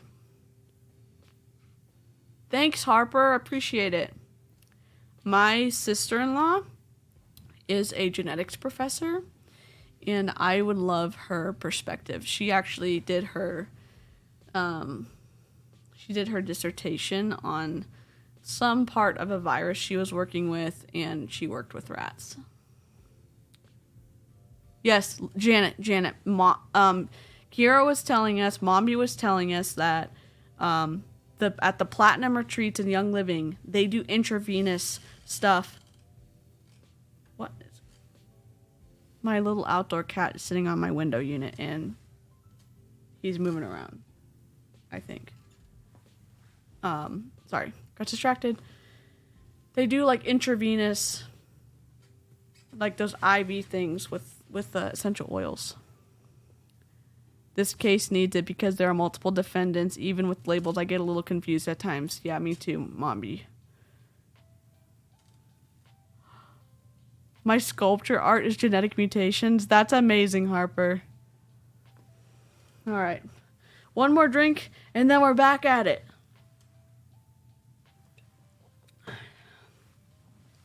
Mr. Smith. Thank you. My name is Stephen Smith. It's the easiest name in the world. And the one trait you'll see during this trial is I smile all the time. So I don't mean anything by it. People have said to me, you smile all the time. I smile even when I'm getting beat up, so don't think anything of it. This is the dumbest opening paragraph. Stephen, I represent two people here today, and as I sit here when they started their openings, counsel, who have got bigger firms and more experience, they all have a great keyword. You know, it's about contracts or about promises. I really don't know why my clients are here. My clients sit back here and they probably say the same thing. They're not certain why they're here. At the end of this trial, you're going to say you're not certain why they're here. Let me tell you why. David Sterling, he's the gentleman on the front row there. If you'll raise your hand, David. You've seen pictures of him. David Sterling is a man who lives in Pleasant Grove and has lived there for 23 years. He has 9 children with he and his wife, Lorraine. He attended Brigham Young University where he got his degree, and then he went up and worked at the university. He got his MBA at the University of Utah, and then worked at the LDS Church in the information group. Holy crap. Wow. He worked for Novell for 6 years after that. Then he worked for 6 years after that for New Skin. Oh, New Skin. Okay, we're highlighting this. Where's my pen? New Skin.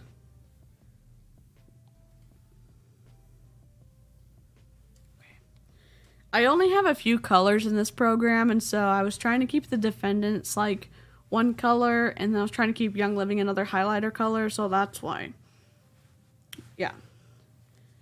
In the fall of 2003, he was there for about 3 months when Gary Young fired the president, and they asked David Sterling to step in and become kind of the acting guy. He said he didn't want to. He had been an information guy all his life.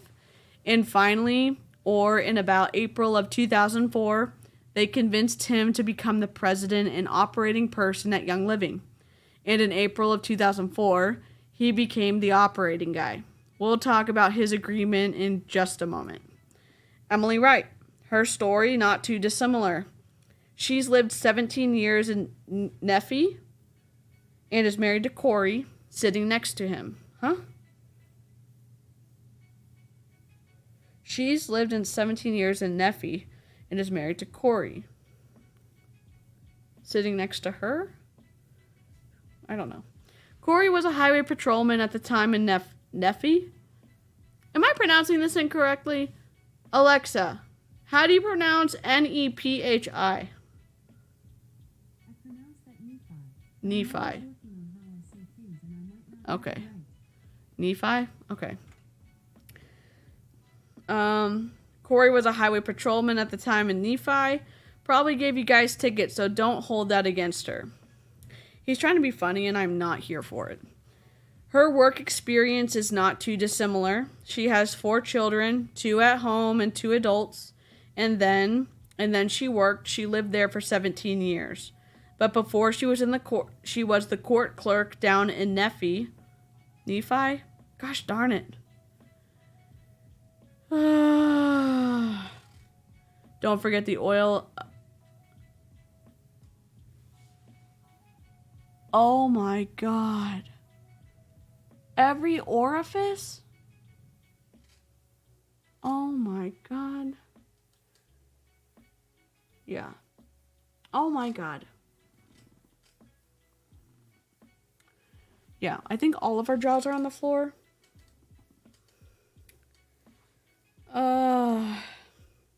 She got a job in 1998 at Young Living and advanced up at Young Living. At one point in time, when David Sterling became the chief operating officer, a new group was formed called the Executive Committee, and Emily Wright was put on the Executive Committee. That was in 2004. And you're going to hear about her leaving and what her experiences were, and hear about David Sterling and his experiences. But I'm going to forget all that other stuff and going right to the heart of the case. What we have to decide here. And if I could, there are 3 issues. He had 4 hurdles. My case is easier. It's 3. Oh my gosh, you just are being a jerk. Okay, my case is easier. It's 3. 3 issues. And the 3 issues in every case. Almost every case is liability, and then what we call causation or cause, then damages. This guy's delivery is just not my favorite. So in this case, the first thing we're going to talk about, What? Kitty cat, stop.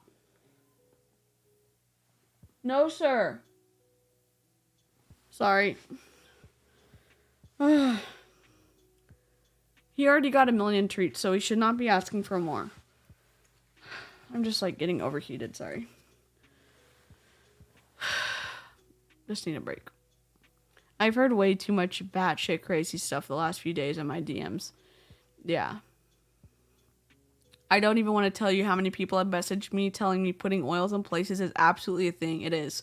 Apparently there's a rectal protocol for children for sinus issues. Do we want to... Yeah, it's in here. It's in here. Kira. He sleeps, so I have a window unit in my office. It sits low to the ground, it sticks out, and he lays on top of it. He just hangs out with me, and he waits for me. Like, I stay up late into the night, and so I give him a treat before I go to bed. He just is moving around. He's so big at this point because he's getting all the good food and whipped cream and stuff, and he's tilting it. He's tilting it down. Yeah. Kira, it's in here. It's wild. I don't even want to... I can't believe I still have this book. I probably need to make a video. It's just dumb. Okay. This guy, I don't like his presentation. I think I skipped through.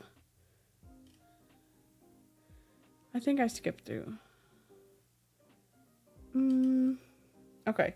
So in this case, the first thing we are going to talk about, oh my gosh, cat. I wash my hair and so it's like wet, sorry. I'm going to back through these things, what the evidence is going to show you on those things. You remember that board over there? They don't want me to show it to you. That board over there, it's got the names of those 13 distributors across the top. It's got 2 names that they claim that they are still going after my clients for. 2 names. We're going to talk about the 2 names. The case, by the way, you see it on the courts mentioned it, parties named it. It was called Young Living v. doTERRA. doTERRA has been dismissed by the court. You're not supposed to speculate as to why.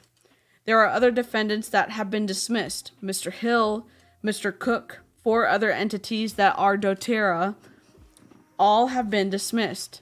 You're not supposed to speculate why. There's only 2 defendants remaining from it. So as these 2, let's talk about liability. And both of them have agreements.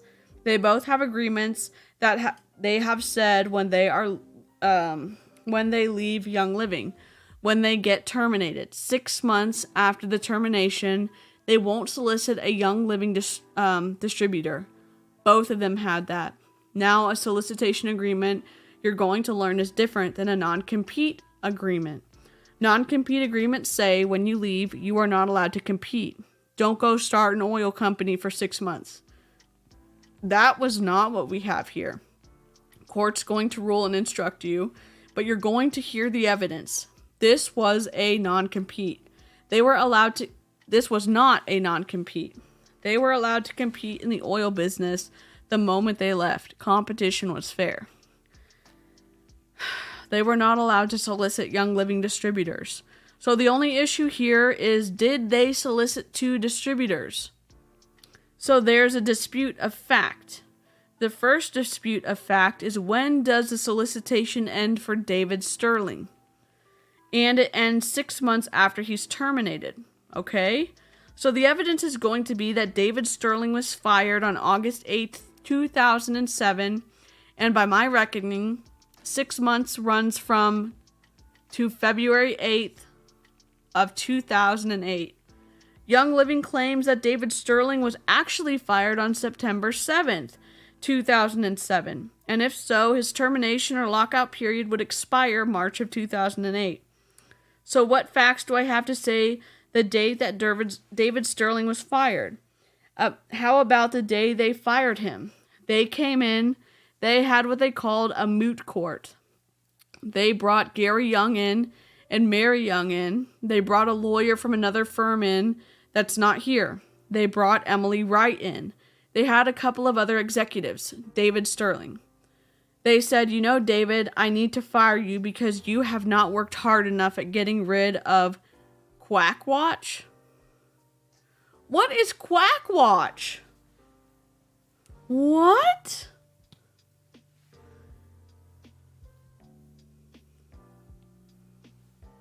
Oh my gosh. Keep reading, DC. I know I'm missing the comments. Why would you put oil up the butt of kids for their sinuses? Why aren't we reporting on this absurd crap? I don't know. I didn't study biology in school, but I really don't think that the bottom and top are connected like that. Because Lord Gary Young, the oily Christ, told him to, I guess. DC, your hair looks like mine, so I think it's the worst. I'm just kidding. It's not the worst. It's making me very hot. I'm not going to even think about because it's insane. Like, why in TF would you do that? The same sense could be squirt laxatives up your nose for constipation. Yeah. Lynn, you are correct. They are not connected. Exactly, Lynn. Doesn't work like that. Granted, you would probably get some relief due to the laxatives traveling to your stomach, but that's the way shit travels. They think gut health affects everything. Yep, they do. So I'm guessing it's something to do with that, but at this point I don't have the energy to attempt to rationalize Gary's crazy. You don't need to rationalize it. It's all in that book. They explain it all in that book, and it's wild. I kind of want to laugh and cry. I wonder if oily Huns have more cancer, kidney, liver failure. I can't wrap my head around Gary's crazy. Sure, one guy's crazy, fine, but then a whole cult. Yeah, and it's weird. I obviously got sucked into it. Quackwatch is a website that debunks pseudoscience bullshit and charlatans. Wow, that's amazing. Okay. They said, you know, David, I need to fire you because you have not worked hard enough at getting rid of Quackwatch. This is Gary Young speaking. Quackwatch, it's got a lot of negative stuff about me in there, and you've dug your heels in and won't get rid of Quackwatch. Well, I know that's the day he fired him because he wrote a letter to him and said just that. You'll see it. You're fired. August 8th for digging your heels in about Quackwatch. Why was kind of Quackwatch important to Gary Young? You heard him. He said distributors are the lifeblood of his company. And the distributors would go online and they would see all the negative information about Gary Young. See it all. What kind of negative information? They would report stuff on that Quackwatch that said he would claim to be a doctor and he wasn't.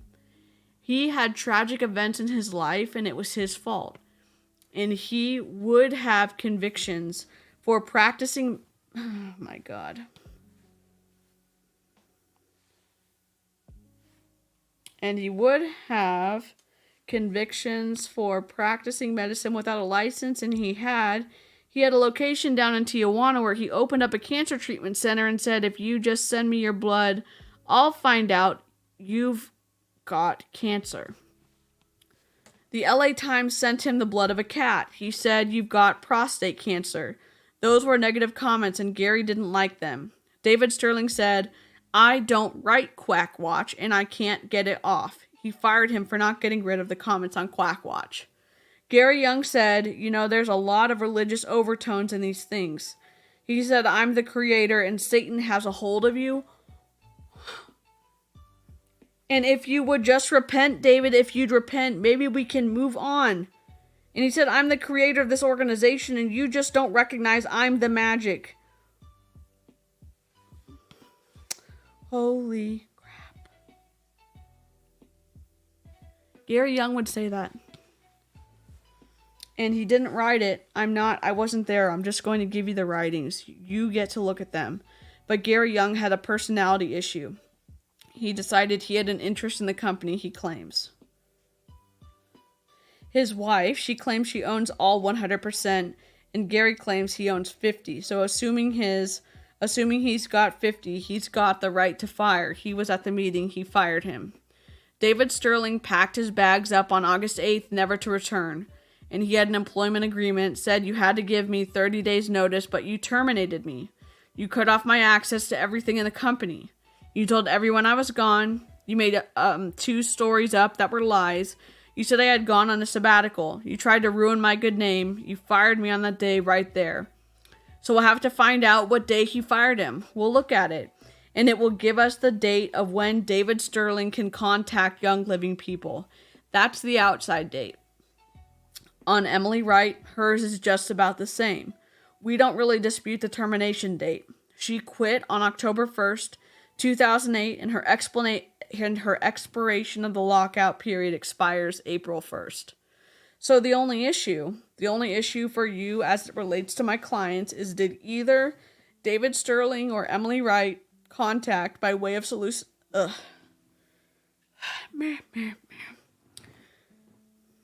The only issue for you as it relates to my client is, did either David Sterling or Emily Wright contact by way of solicitation a young living distributor within the 6-month period?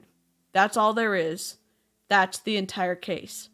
If they did, which I'll show you they did not, then we'll talk about causation. Did they cause them to leave? We talk about damages. The first issue is they did contact them, so I have to add this up before I go on. One thing that was said here by counsel is that David Sterling went and sought down a man named Rob James. It may be in your notes because he said it. He goes, why did he go get Rob James? Because Rob James had contacts with Young Living, and he wanted to go get him to go get Young Living distributors. That was out of his mouth just about an hour ago.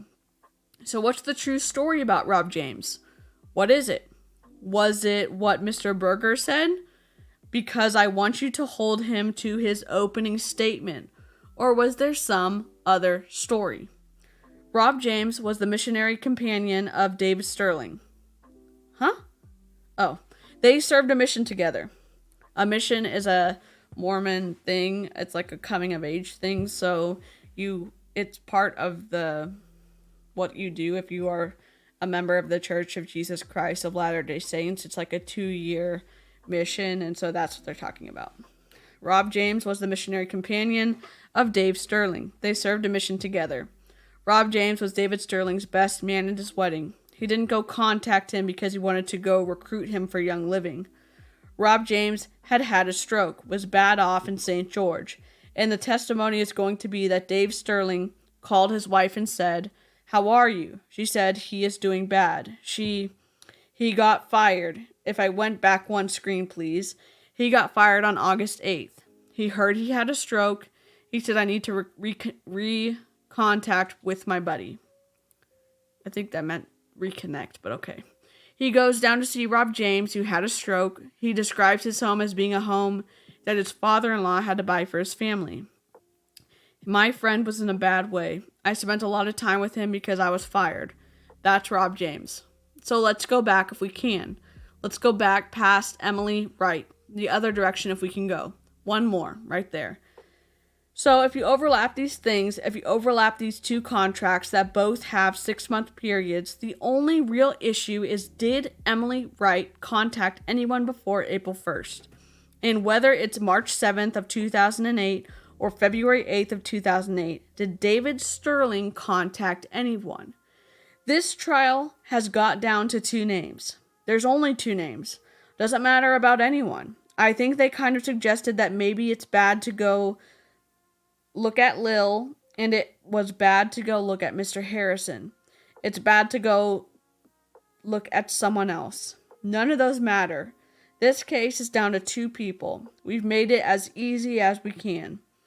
The 2 people that you have to look at are Gina Truman and Sandy and Boyd Truman. You mean 3 people? 3 people. What the hell? The 2 people that you have to look at are Gina Truman and Sandy and Boyd Truman. Remember that chart they won't show me. On that little chart, they had 2 names of the 13 were Gina Truman and Boyd and Sandy Truman. That's all this case is about. So what do we know from their testimony? What is the evidence going to show you as to what happened here? If you can, all these questions are going to come not just with my 2, but the other 13. Every one of these is, why did the distributor decide not to be involved with Young Living? And I use the term YL as Young Living interchangeably. You'll hear that during the case. And why did the distributor decide to become involved with DT? DT we use as the acronym for doTERRA. Why did they leave, or why did they decide to join? What was their motivating factor? And with respect to St. George, both Gina Truman and Boyd Truman, brothers and sisters, live in St. George down by Rob James. It's not coincidental. Rob James lives in St. George. And between August and February of 2008, Rob James, for the first time in his life, felt inspired to go out and do some work because he was in a bad way. He loved the idea. His buddy David Sterling was forming an oil company. It was no secret. It had been announced at Young Living in November. People knew about it. You're forming this oil company. And Rob James wanted to be involved in this oil company. And he went to his friends. And who did he go to? The first person he went to was his wife, Wendy James, who you'll hear from. But he goes to Wendy and Rob James, and he goes to his wife, and he said, David Sterling has this chance at getting this going, and maybe we're going to have this oil company, and would we like to be involved? She goes, I would like to get my best friend involved, Gina Truman. Gina Truman is Rob James' wife's best friend. They knew each other at a Mormon church singles ward in Las Vegas that they attended together when they were singles. A ward is like a church group in the Church of Jesus Christ of Latter-day Saints, if you're confused. They had been best friends and were in St. George. They had been best friends for years and years and years. That's how Rob James knew Gina Truman. He contacted her, and he talked to her and said, I think we got to get involved in this thing, and I think we got to have a meeting at your house in February. And so there's a meeting that happens on February 28th. If you go back one slide, on February 28th, there's going to be 2 meetings we're going to talk about. The February 28th meeting, and there's a meeting that happened later on April 3rd. If these people came to the April 3rd and met my clients for the first time on April 3rd, which I think the evidence is going to show you, then I'm going to suggest there's no liability on the part of my clients. So the issue is, did my clients go to a February meeting, or did they meet them for the first time in an April meeting? That's simple. If we could go to the February meeting, that date is after the first lockout period, but before the second, before the March 8th one. So it's kind of in that ambivalent range. It's before Emily Wright's. There's no doubt that the February one is before Emily Wright. So did either of them go down there? The April meeting, of course, is after both of their lockout periods had expired. So what communications, what do we have of all these things? We have all the phone records you heard about. We have everything. What do we have that show that the Trumans were solicited by either David Sterling or Emily Wright? What do we have? We live in a day and age where everything's saved. What do we have? I'd like to show you a blank screen. I just put zeros up there. Not a single phone call from either Emily Wright or David Sterling to either of the Trumans during the lockout period. That's pretty telling. Not a single conversation where they met face to face during the lockout period. Not a single email during that time period. There is one letter. One letter. There's a reference. And Gina Truman will testify that she didn't know about a lockout period, but she wrote a letter to David Sterling in or about March of 2008. And she said something to the effect of, "I can't believe how nice you are to my friends." A little thank you card. David Sterling didn't respond. Meetings? 0 meetings. 0 meetings. Not one. Not a single meeting. And how do we know that they didn't attend a meeting? Well, we have 2 witnesses. Both David Sterling and Emily Wright will say, "I did not go down there. I didn't go down there. I made this promise I wasn't going to go down there. I did not go down there. Did not breach. I would not go, and I did not go." But there were a lot of people at that meeting. I've already mentioned David Sterling. We have Emily Wright. Keep going. We have Rob and Wendy James. Rob James. He's going to come in and testify. He's a sad man in my opinion because since this time period, he's had 3 more strokes. He's got some memory issues. He'll come and testify. He's under subpoena. They're going to call him as their first witness. He's come from St. George. He's waiting in a hotel room to come over here. We've Gina Truman. She'll testify. Those people did not come to my home. We have Justin Harrison, who was at the house, who says they weren't there. They didn't go down there. We have Gordon Herbert.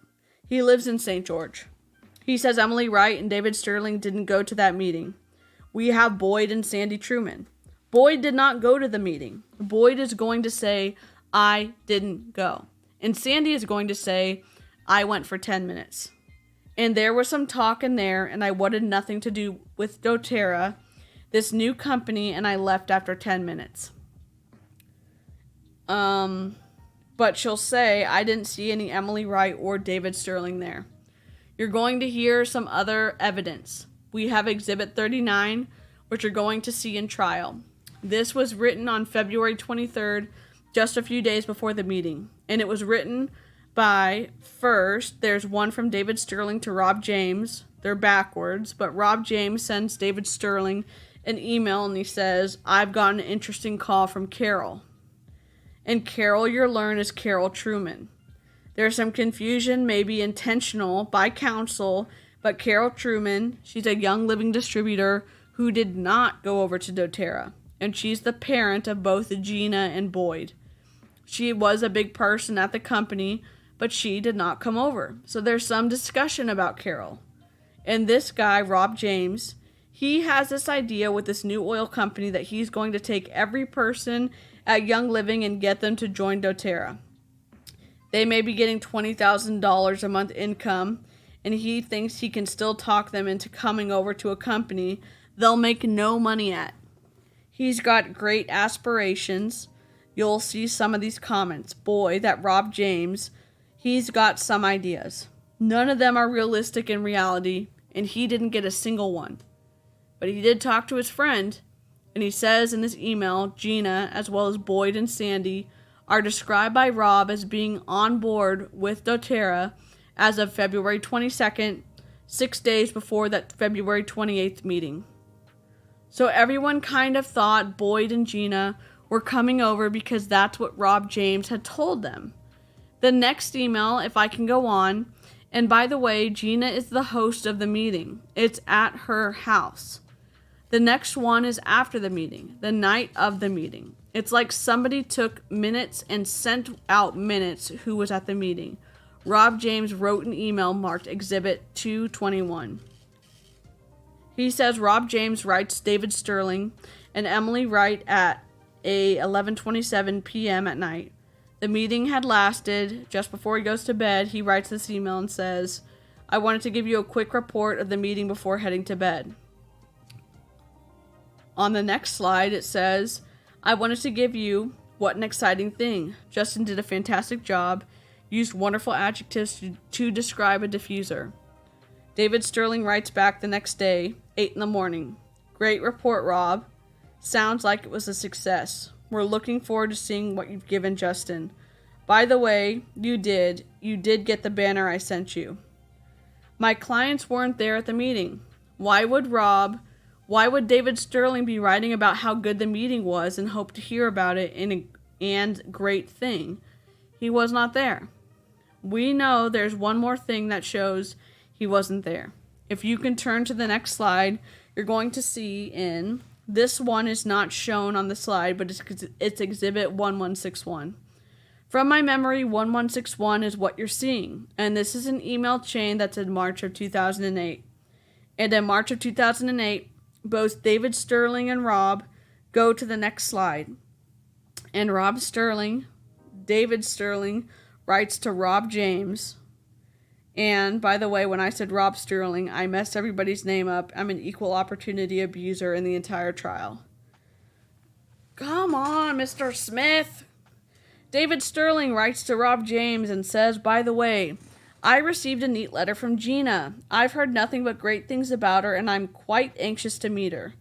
I think they claim that Dave Sterling went down there on February 28th, and yet he's writing on March 7th an email that says, 'Wouldn't it be nice to meet Gina?' And any other evidence that they attended the meeting."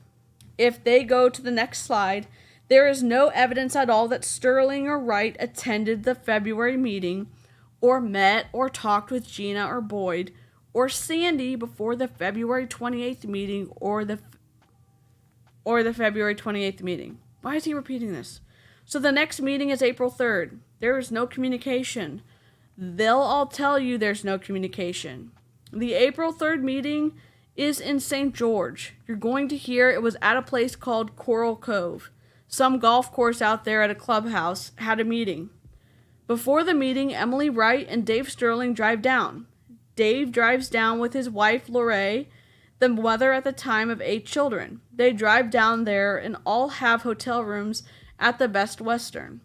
How do we know that? We have their credit cards to show the day they went down. The only day they went to St. George, April 3rd, after the lockout. They go to St. George, and for the first time, all the witnesses will say they met Dave Sterling and Emily Wright for the first time.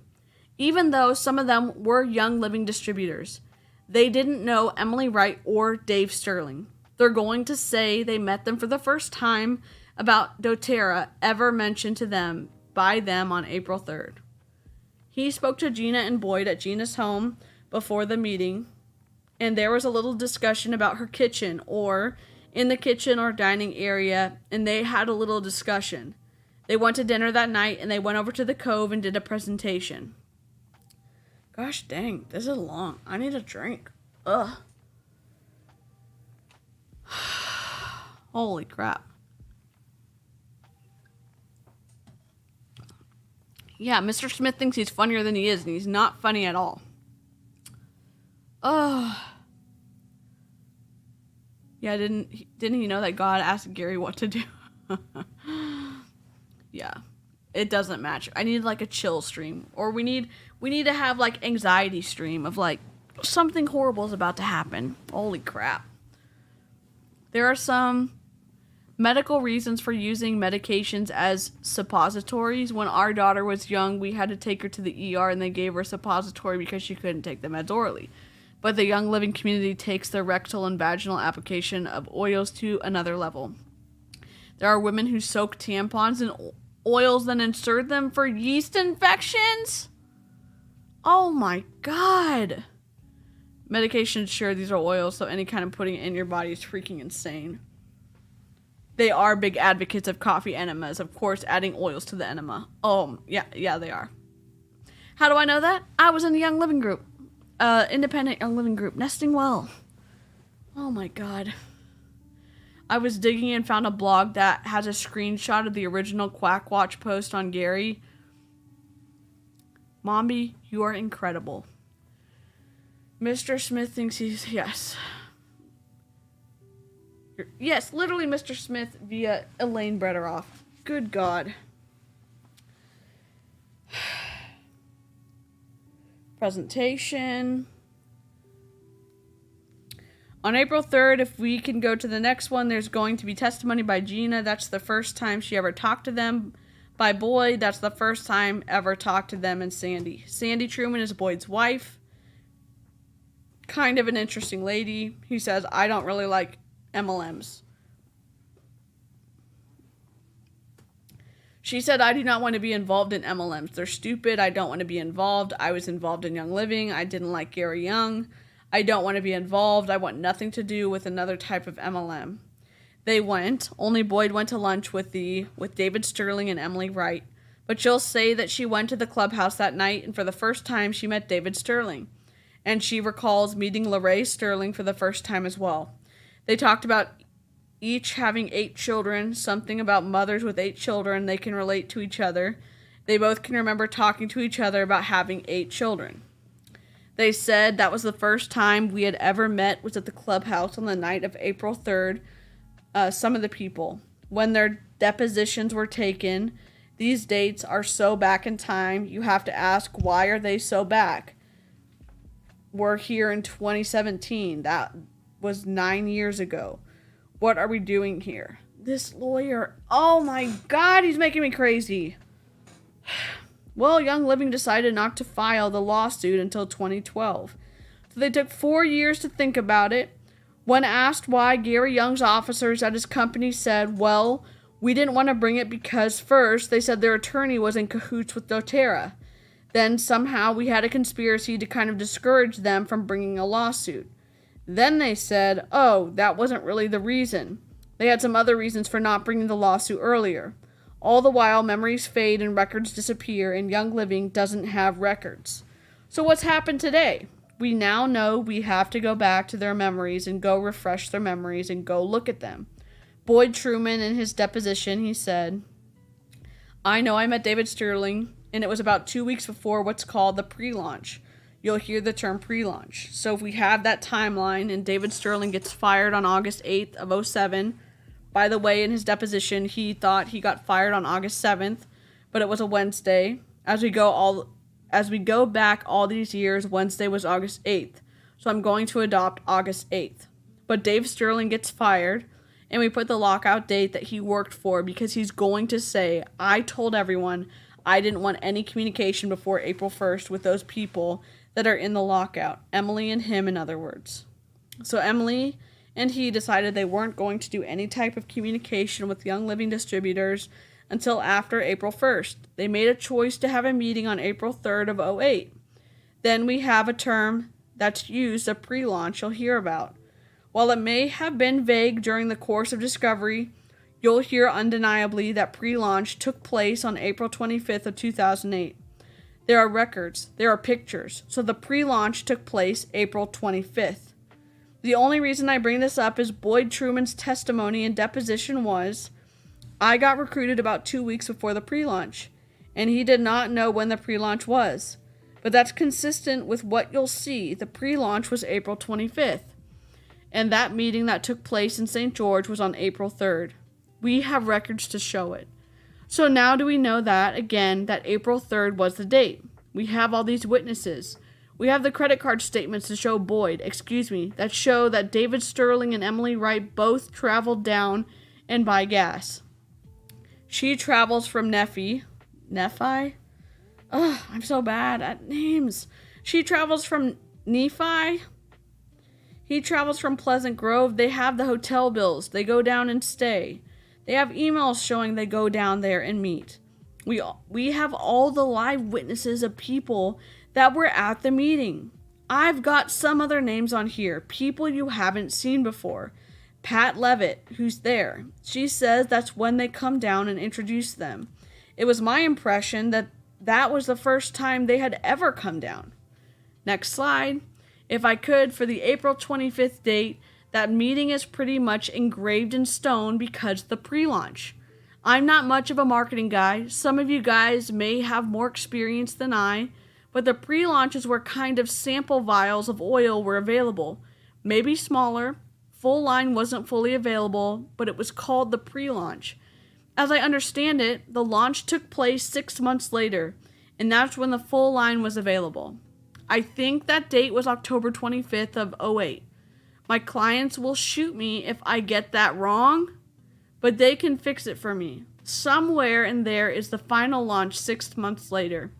And we do say on this slide for you the first time products are available for sale.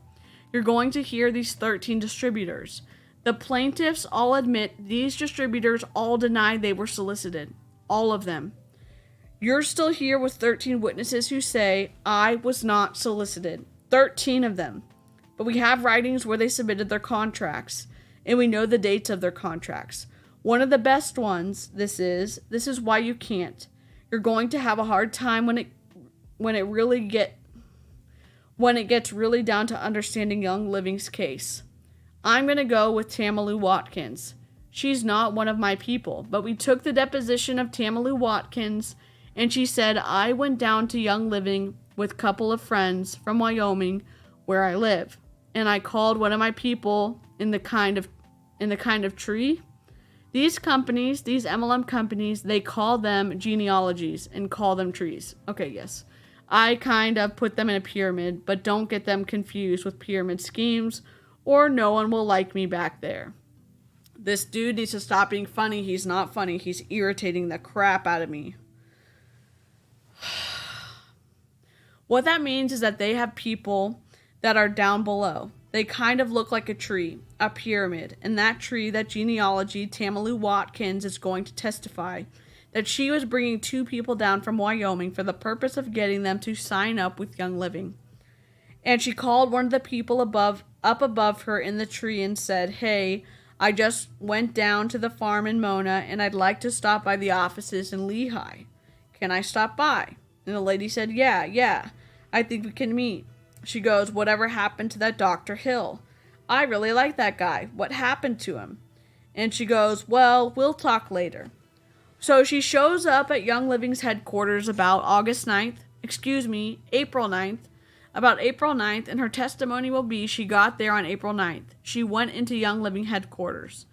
There was a lady that had a piece of paper, and she says on the name it had doTERRA. This lady is not related to doTERRA, but she's there, and Tamalu Watkins is there, and she pulls her in a room and says, Tamalu, come in the room. And she goes to show her a piece of paper when the in-house lawyer for Young Living comes in and attacks her and says, what are you talking about? What do you have? What are you doing? Show me what you have. I want to see what you have. Tell me what you have. And the lady was so offended, Tamalu Watkins, she went home and did internet search for doTERRA. She saw it and filled out an application and joined doTERRA. She went to the pre-launch meeting on April 25th with all the new distributors, which all the new distributors do, having never spoken to David Sterling, Emily Wright, Justin Harrison, Lil Shepard. She went to that meeting and she saw Dr. Hill and she saw Justin Harrison for the first time already, having signed up. And Justin Harrison is being sued for that. Let's understand Young Living's YL's narrative. One thing you have to understand here is that my clients have absolute right to compete from the moment they quit. In fact, they have a right to compete before. They could do planning before. The law is plan. You can plan as an employee to leave and to compete, so they can plan. That didn't happen, but they planned.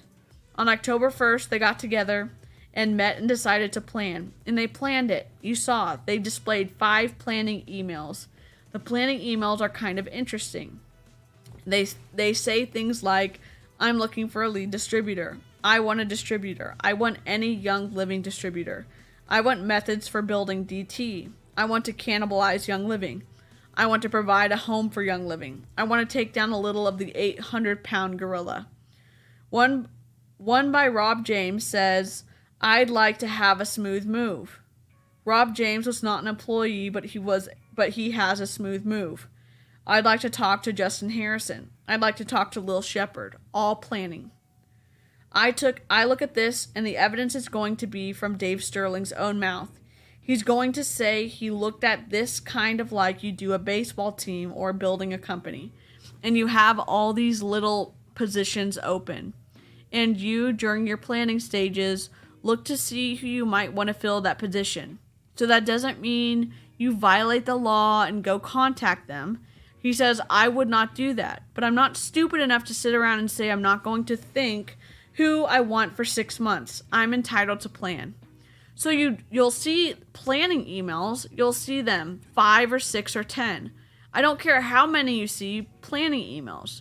Not one of these emails will mention going out and violating talking to a distributor for him. Not one. You'll see that there was an intent to compete. They talked about taking a market share. They said Young Living was the 800-pound gorilla. It had $120 million in revenue at the time. $120 million in revenue. Dave Sterling and them who knew the revenue said, wouldn't it be great if maybe we could get $1 million?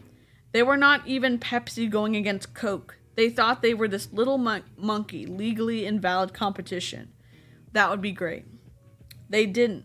Those people didn't come. I didn't mention, let's talk for a moment how good the market was for Sandy Truman. How big Sandy Truman and Boyd Truman are, because they've got to be overwhelming to be here in this lawsuit. So let's go with Sandy Truman. In this company, you're going to hear some terms called PV, which is your personal volume, and they make, I think it's supposed to be May. They may call it OGV or something else, but OV is like your organizational volume. OGV is your overall group volume, but okay. That's down below you get paid on. The last term you may hear in this scenario is something that deals with how far down the comp plan goes or what the compensation is, but those are kind of terms you're going to hear about. So the evidence is going to be Sandy, Gina.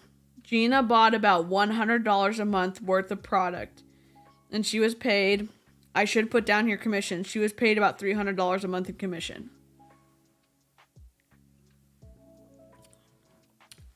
She did so well that she filed bankruptcy in February 2008. That's how well she did. February 2008, husband recovered from cancer, left her, and she filed bankruptcy. And she decided she wanted to join a different company. Boyd's not too different. Boyd Truman's story is not too much different. He was a contractor that didn't do well and filed bankruptcy in February 2008. He was buying 100 in volume and getting paid some compensation, maybe as much as $500, but that was the amount of money he got paid per month is all. They had been with the company forever, 10 years. Gina's testimony is going to be that she had decided to leave Young Living years before. Her mother, Carol, liked Young Living. She was done with Young Living, and her mother said, please come on out. Come on out and let's go to the annual convention.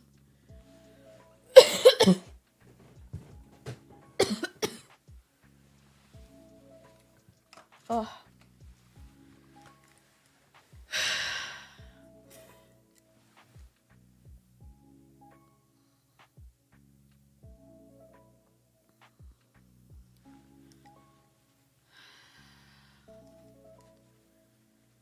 Oh my God.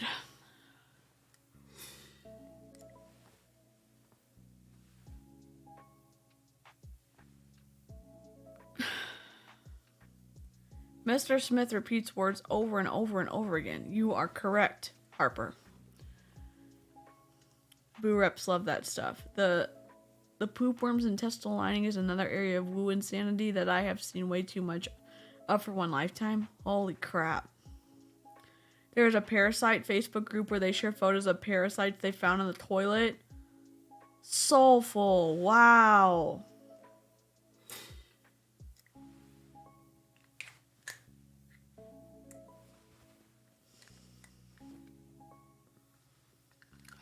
Sorry, just gotta take a little puffs of my inhaler. All right.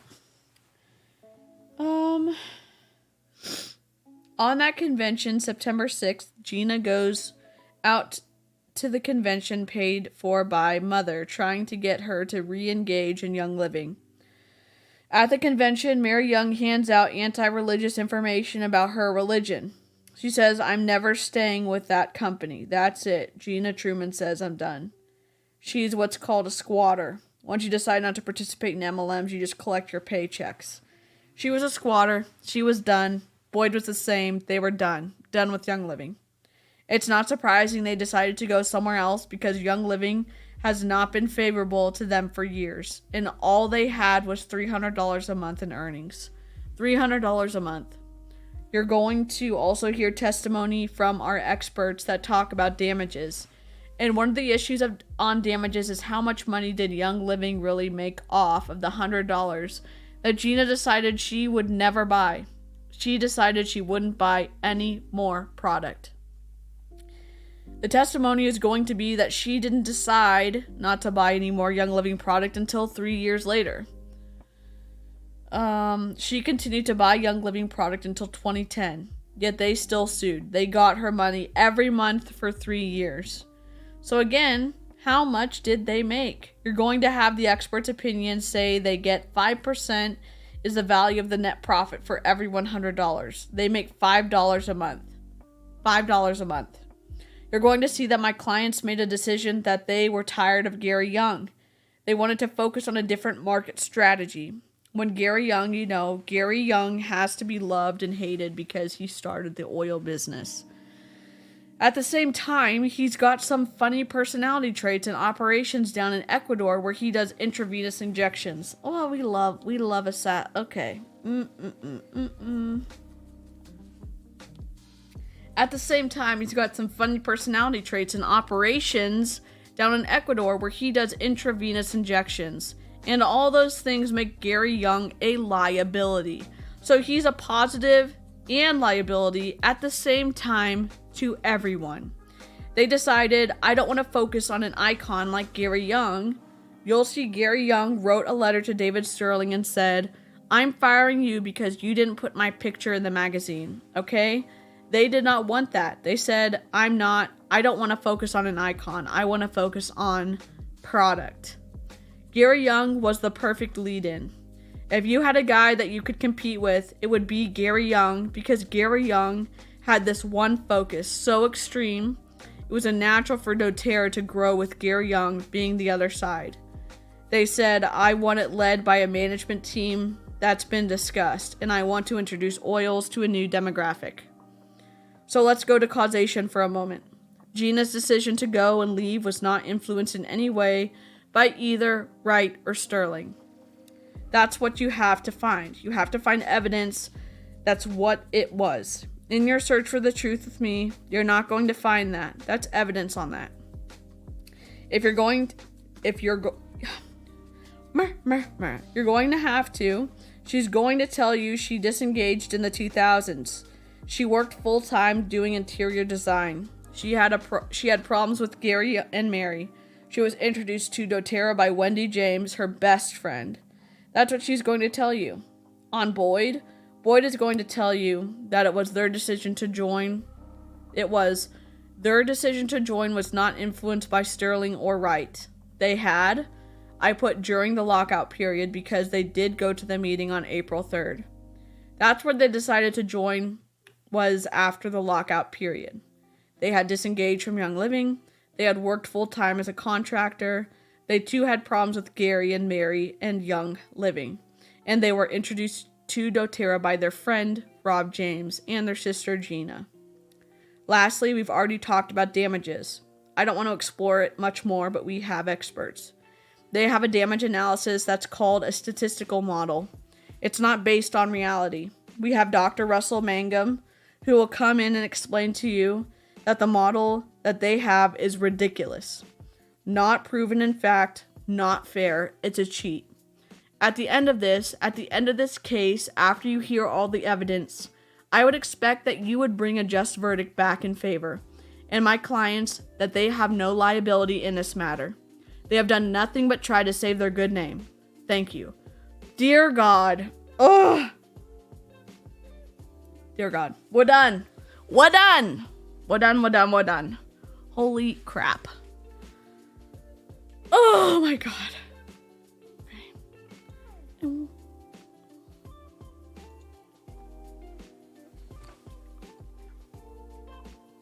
What are we doing? I need to go to Pacer and see if there's any, I don't know if there's evidence that we have access to. I don't see anything in this transcript. I just see sidebar stuff. Oh. We're all exhausted. It's 3:30 in the morning. Holy crap. 2.5 hours. Well, I think it's important. I think it's important to have, at least we have it for the playlist. Yes, me too. Oh, me too, Harper. That only took 2+ hours. Can you imagine someone talking? They're talking and...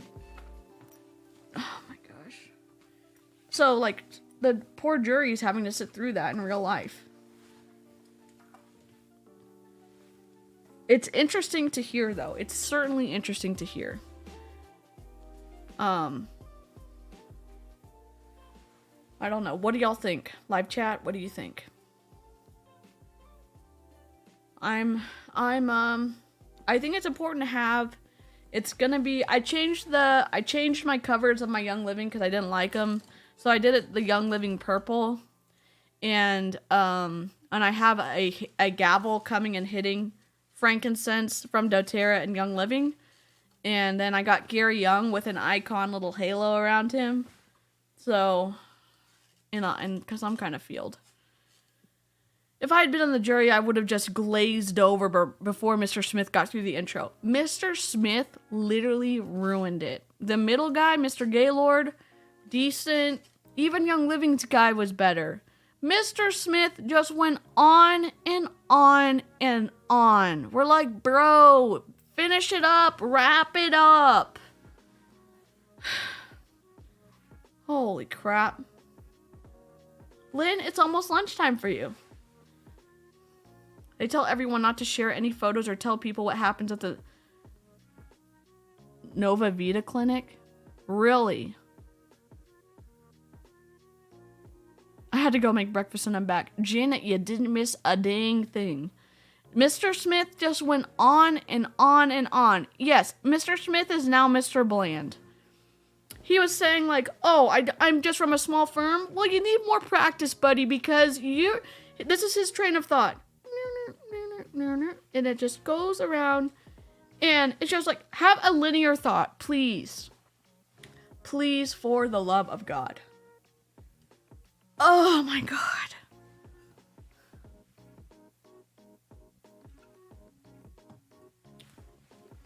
Oh my God. I'm not even ready for Monday. And it's already Monday. 3:30 a.m. here. We started at 1. So 2.5 hours. 2 hours and 33 minutes and 49 seconds. I couldn't have done it without the live chat. They offer cancer protocols at the 𝐓𝐇𝐎𝐒𝐿 clinic. However, I heard that Mary Young said they aren't doing cancer treatments down there anymore after Gary died. But there is a soulful, you know, the lady who wrote this silver book, Sarah, is it Sarah Harnish? She's doing some kind of cancer protocol treatment through Young Living. I'm stressed as hell and I've already eaten forbidden food. I thought you were about to say forbidden meat. Oh, cue sugar crash and bloating any minute now. We were talking about forbidden meat on the podcast earlier, that when we were reviewing Jesse Lee Ward's stuff. Yeah. I already ate ice cream with raspberries. You know what? I'm going to have an ice cream. She's doing it with hope for cancer, which is not... Okay. See, because she was staying at their house, though. She was staying at Gary Young's, I don't know. She was staying at some Young Living house. Night, everybody, but Lynn, I have a good day. Have a good day, Lynn. Sky, have a wonderful day, evening day. She goes through the Hope for Cancer place. Okay. Because she was doing stories from, like, Gary Young's house or something. I thought she was going to say forbidden meat too. Yes, Janet, we're on the same page. We've done so many live streams. in the past 24 hours. I don't even know. Well, Kat and I are streaming on Wednesday. We are doing the cross-examination of Gary Young. Saturday, we're doing the next transcript. Okay, she was staying at Doc Oil's house in Texas and she was being treated at MD Anderson. Mombi, what? She's definitely still using Young Living to cure her cancer, though. Well, I thought I saw like an unlisted video or something on Sarah Harnish's page. I just need to keep track of it. I just was like, wasn't super paying attention, but now that I'm reading all these transcripts, they're all, and again, all of these bigger leaders are still telling others that, you know, you can cure these really bad things with oils. And it's in that book I have. The cancer stuff's in that book I have. It's going to be in the afternoon. I think it's going to be 4 p.m. CST. Yes. Well, Lynn, she did not want to do any surgery initially. And she spent, I don't know, a significant amount of time trying to find a non-surgical avenue for removing her tumors. And then she was like, the surgery was the last resort. And it's like, you have access to incredible health care. And so they removed the tumor. I don't know. It's this whole thing. I don't even know where all of her videos are. Yes, Mommy has a video.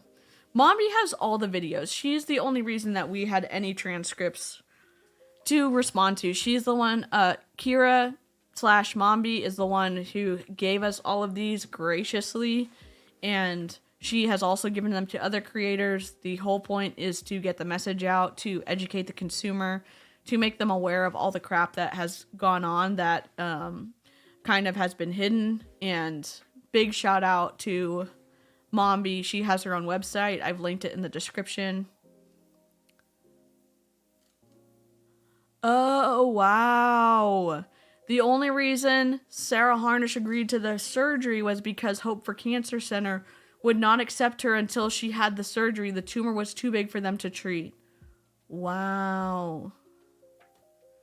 Why not just do the procedure and then use the oils for after effects? I would buy the line of logic more than what's being said. People in the oily community think that surgery, antibiotics, and other things like screw up your body. They screw up your energy. They screw up your frequency. They screw up all this stuff. And so they don't want to do them at all. They don't want anything that's going to mess up their energies and stuff. No microwaves, no like 5G, no nothing. Yeah, shout out to Mombi's informants too. And Mombi has developed a trust and does not ever like break that trust. So all Mombi, all of her informants, but again, Mombi for keeping that trust with them. Seriously. Sadly, Sarah is brainwashed by the cult and there is an immense pressure to use anything outside of Young Living. Yep. And again, that's how it is in these Facebook groups too. And when they get in, it's like, what will fix? I mean, look. This. It's got talking about teeth stuff.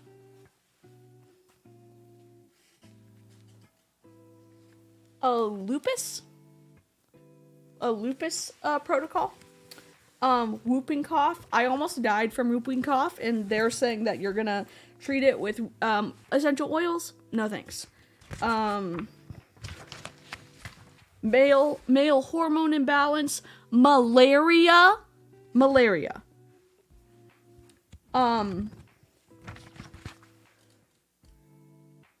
measles, endometriosis, menopause, muscle problems, nausea, narcolepsy, muscular dystrophy, Bell's palsy, nerve disorders, neuropathy, neurological diseases, Huntington's chorea, multiple sclerosis, Lou Gehrig's disease, restless leg, schizophrenia. Protocols. What's the protocol for rheumatoid arthritis? Okay. OPQRS. MNOPQRS. Where is it? Hold on. MNOP.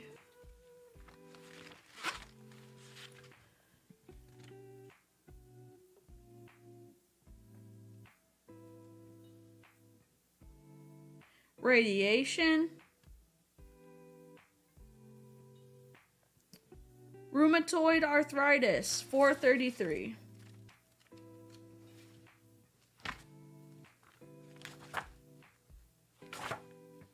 Cardiovascular conditions.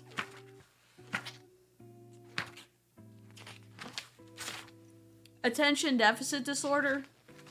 Autism. Are you kidding me?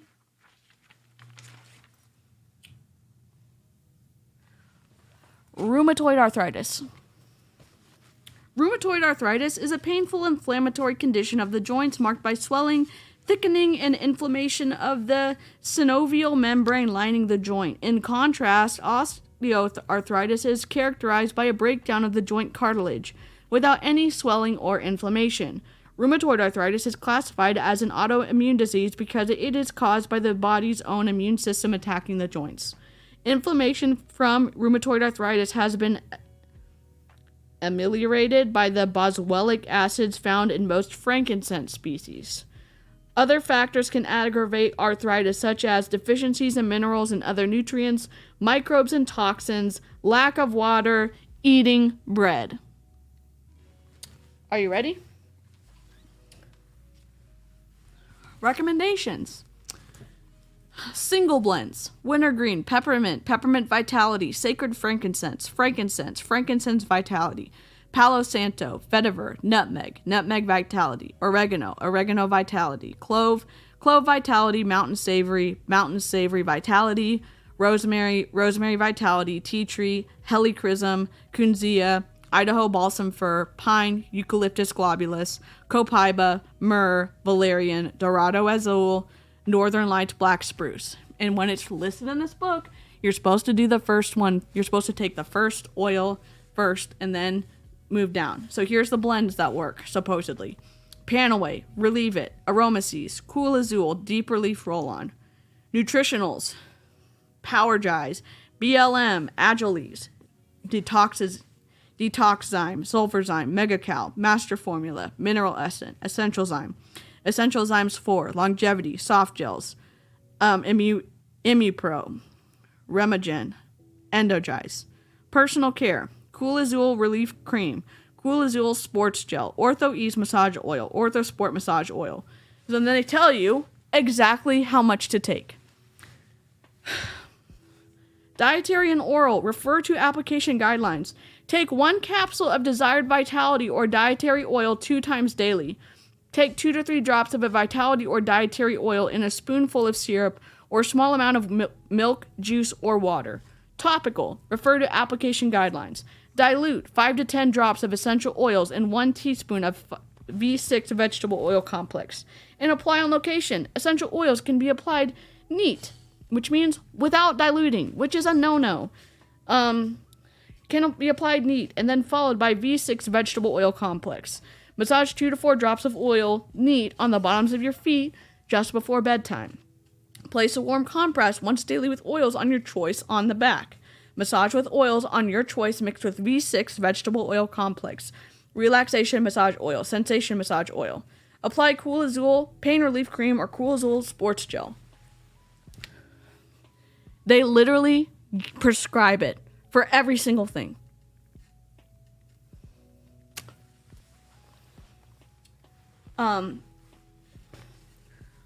Autism, bed bugs, bloating, swelling, bladder urinary tract infection, bone problems, osteoporosis, osteoarthritis, brain disorders and problems, absent-mindedness, Alzheimer's,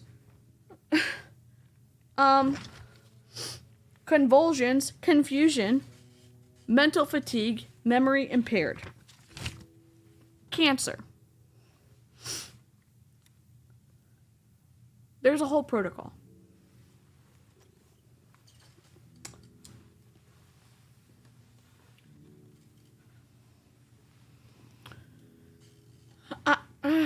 I'm mad because, specifically in the policies and procedures, Young Living says you cannot make any structure function claims with the topical application of essential oils. And you can't make any structure function claims for internal ingestion of essential oils that haven't been proven by, like, a study. And yet they do that in this book.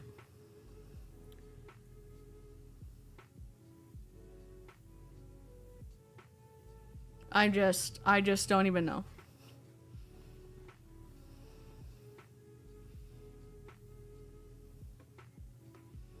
I saw a person tell someone to treat PTSD by rubbing oils on their nipples. What? What? Yeah, this is wild. I don't even know. This book is crazy. I'm sorry, you have rheumatoid arthritis. That's... My grandmother has that, and I haven't been diagnosed with it yet, but I'm scared to go to the doctor about it. I'm starting to have significant pain in my joints. Yep, it is available to the public. They supposedly have discontinued it. It is called the Essential Oils Desk. Here, we'll just look it up. Let's see.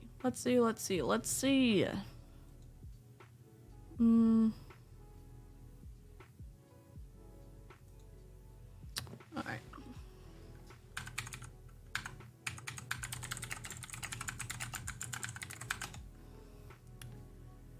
Oh, they put out a new book.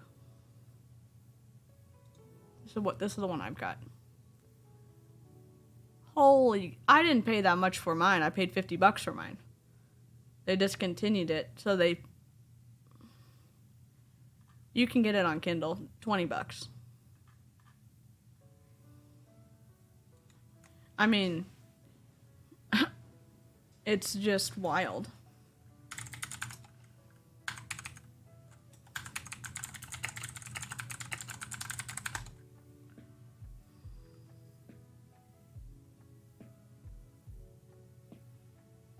I don't...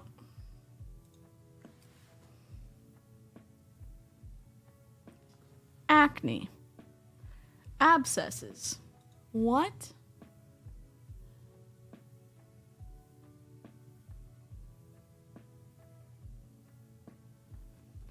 When I read about the big pen up the butt, the visual was just too much, and then I creeped out wondering how many people he treated with applications like that. Do they... Yeah, I bet they do. I bet they do feel violated.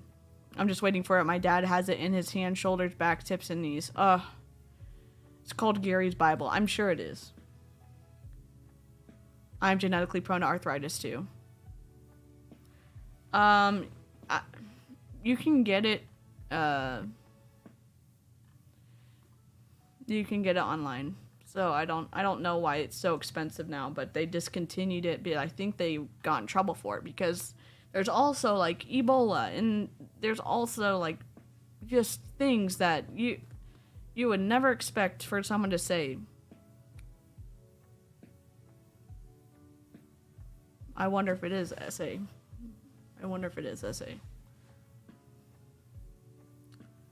Shop.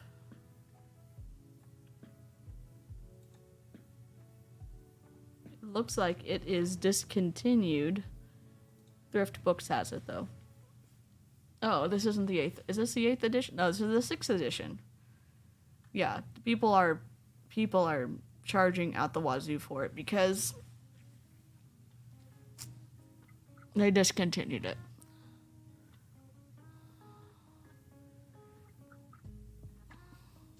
Well, I'm gonna go to sleep. I gotta get up and go to work in the morning. And I had a great time hanging out with you all. Thanks for watching. Thanks for the support. If you liked this stream, I'd love for you to like the video. If you didn't like the stream, tell me why in the comments. We'll be back on Wednesday for the direct cross-examination of Gary Young. And I will continue to populate the playlist. So if you've missed any of them, they are going to be in chronological order from top to bottom. So the oldest one's going to be at the top. The most recent one's going to be at the bottom. So if you want to binge listen to them, you can do it without having to click. It'll just play through correctly for you. Yeah. I can't wait to see you all for the Wednesday stream. And I will see you next time. Late Night Live Crew, y'all the best. I hope you all have a wonderful day or evening or whenever you're watching this, and stay safe. Please don't join an MLM, and get ready for the show that's coming up with the rest of these transcripts. I will see you all next time. Bye.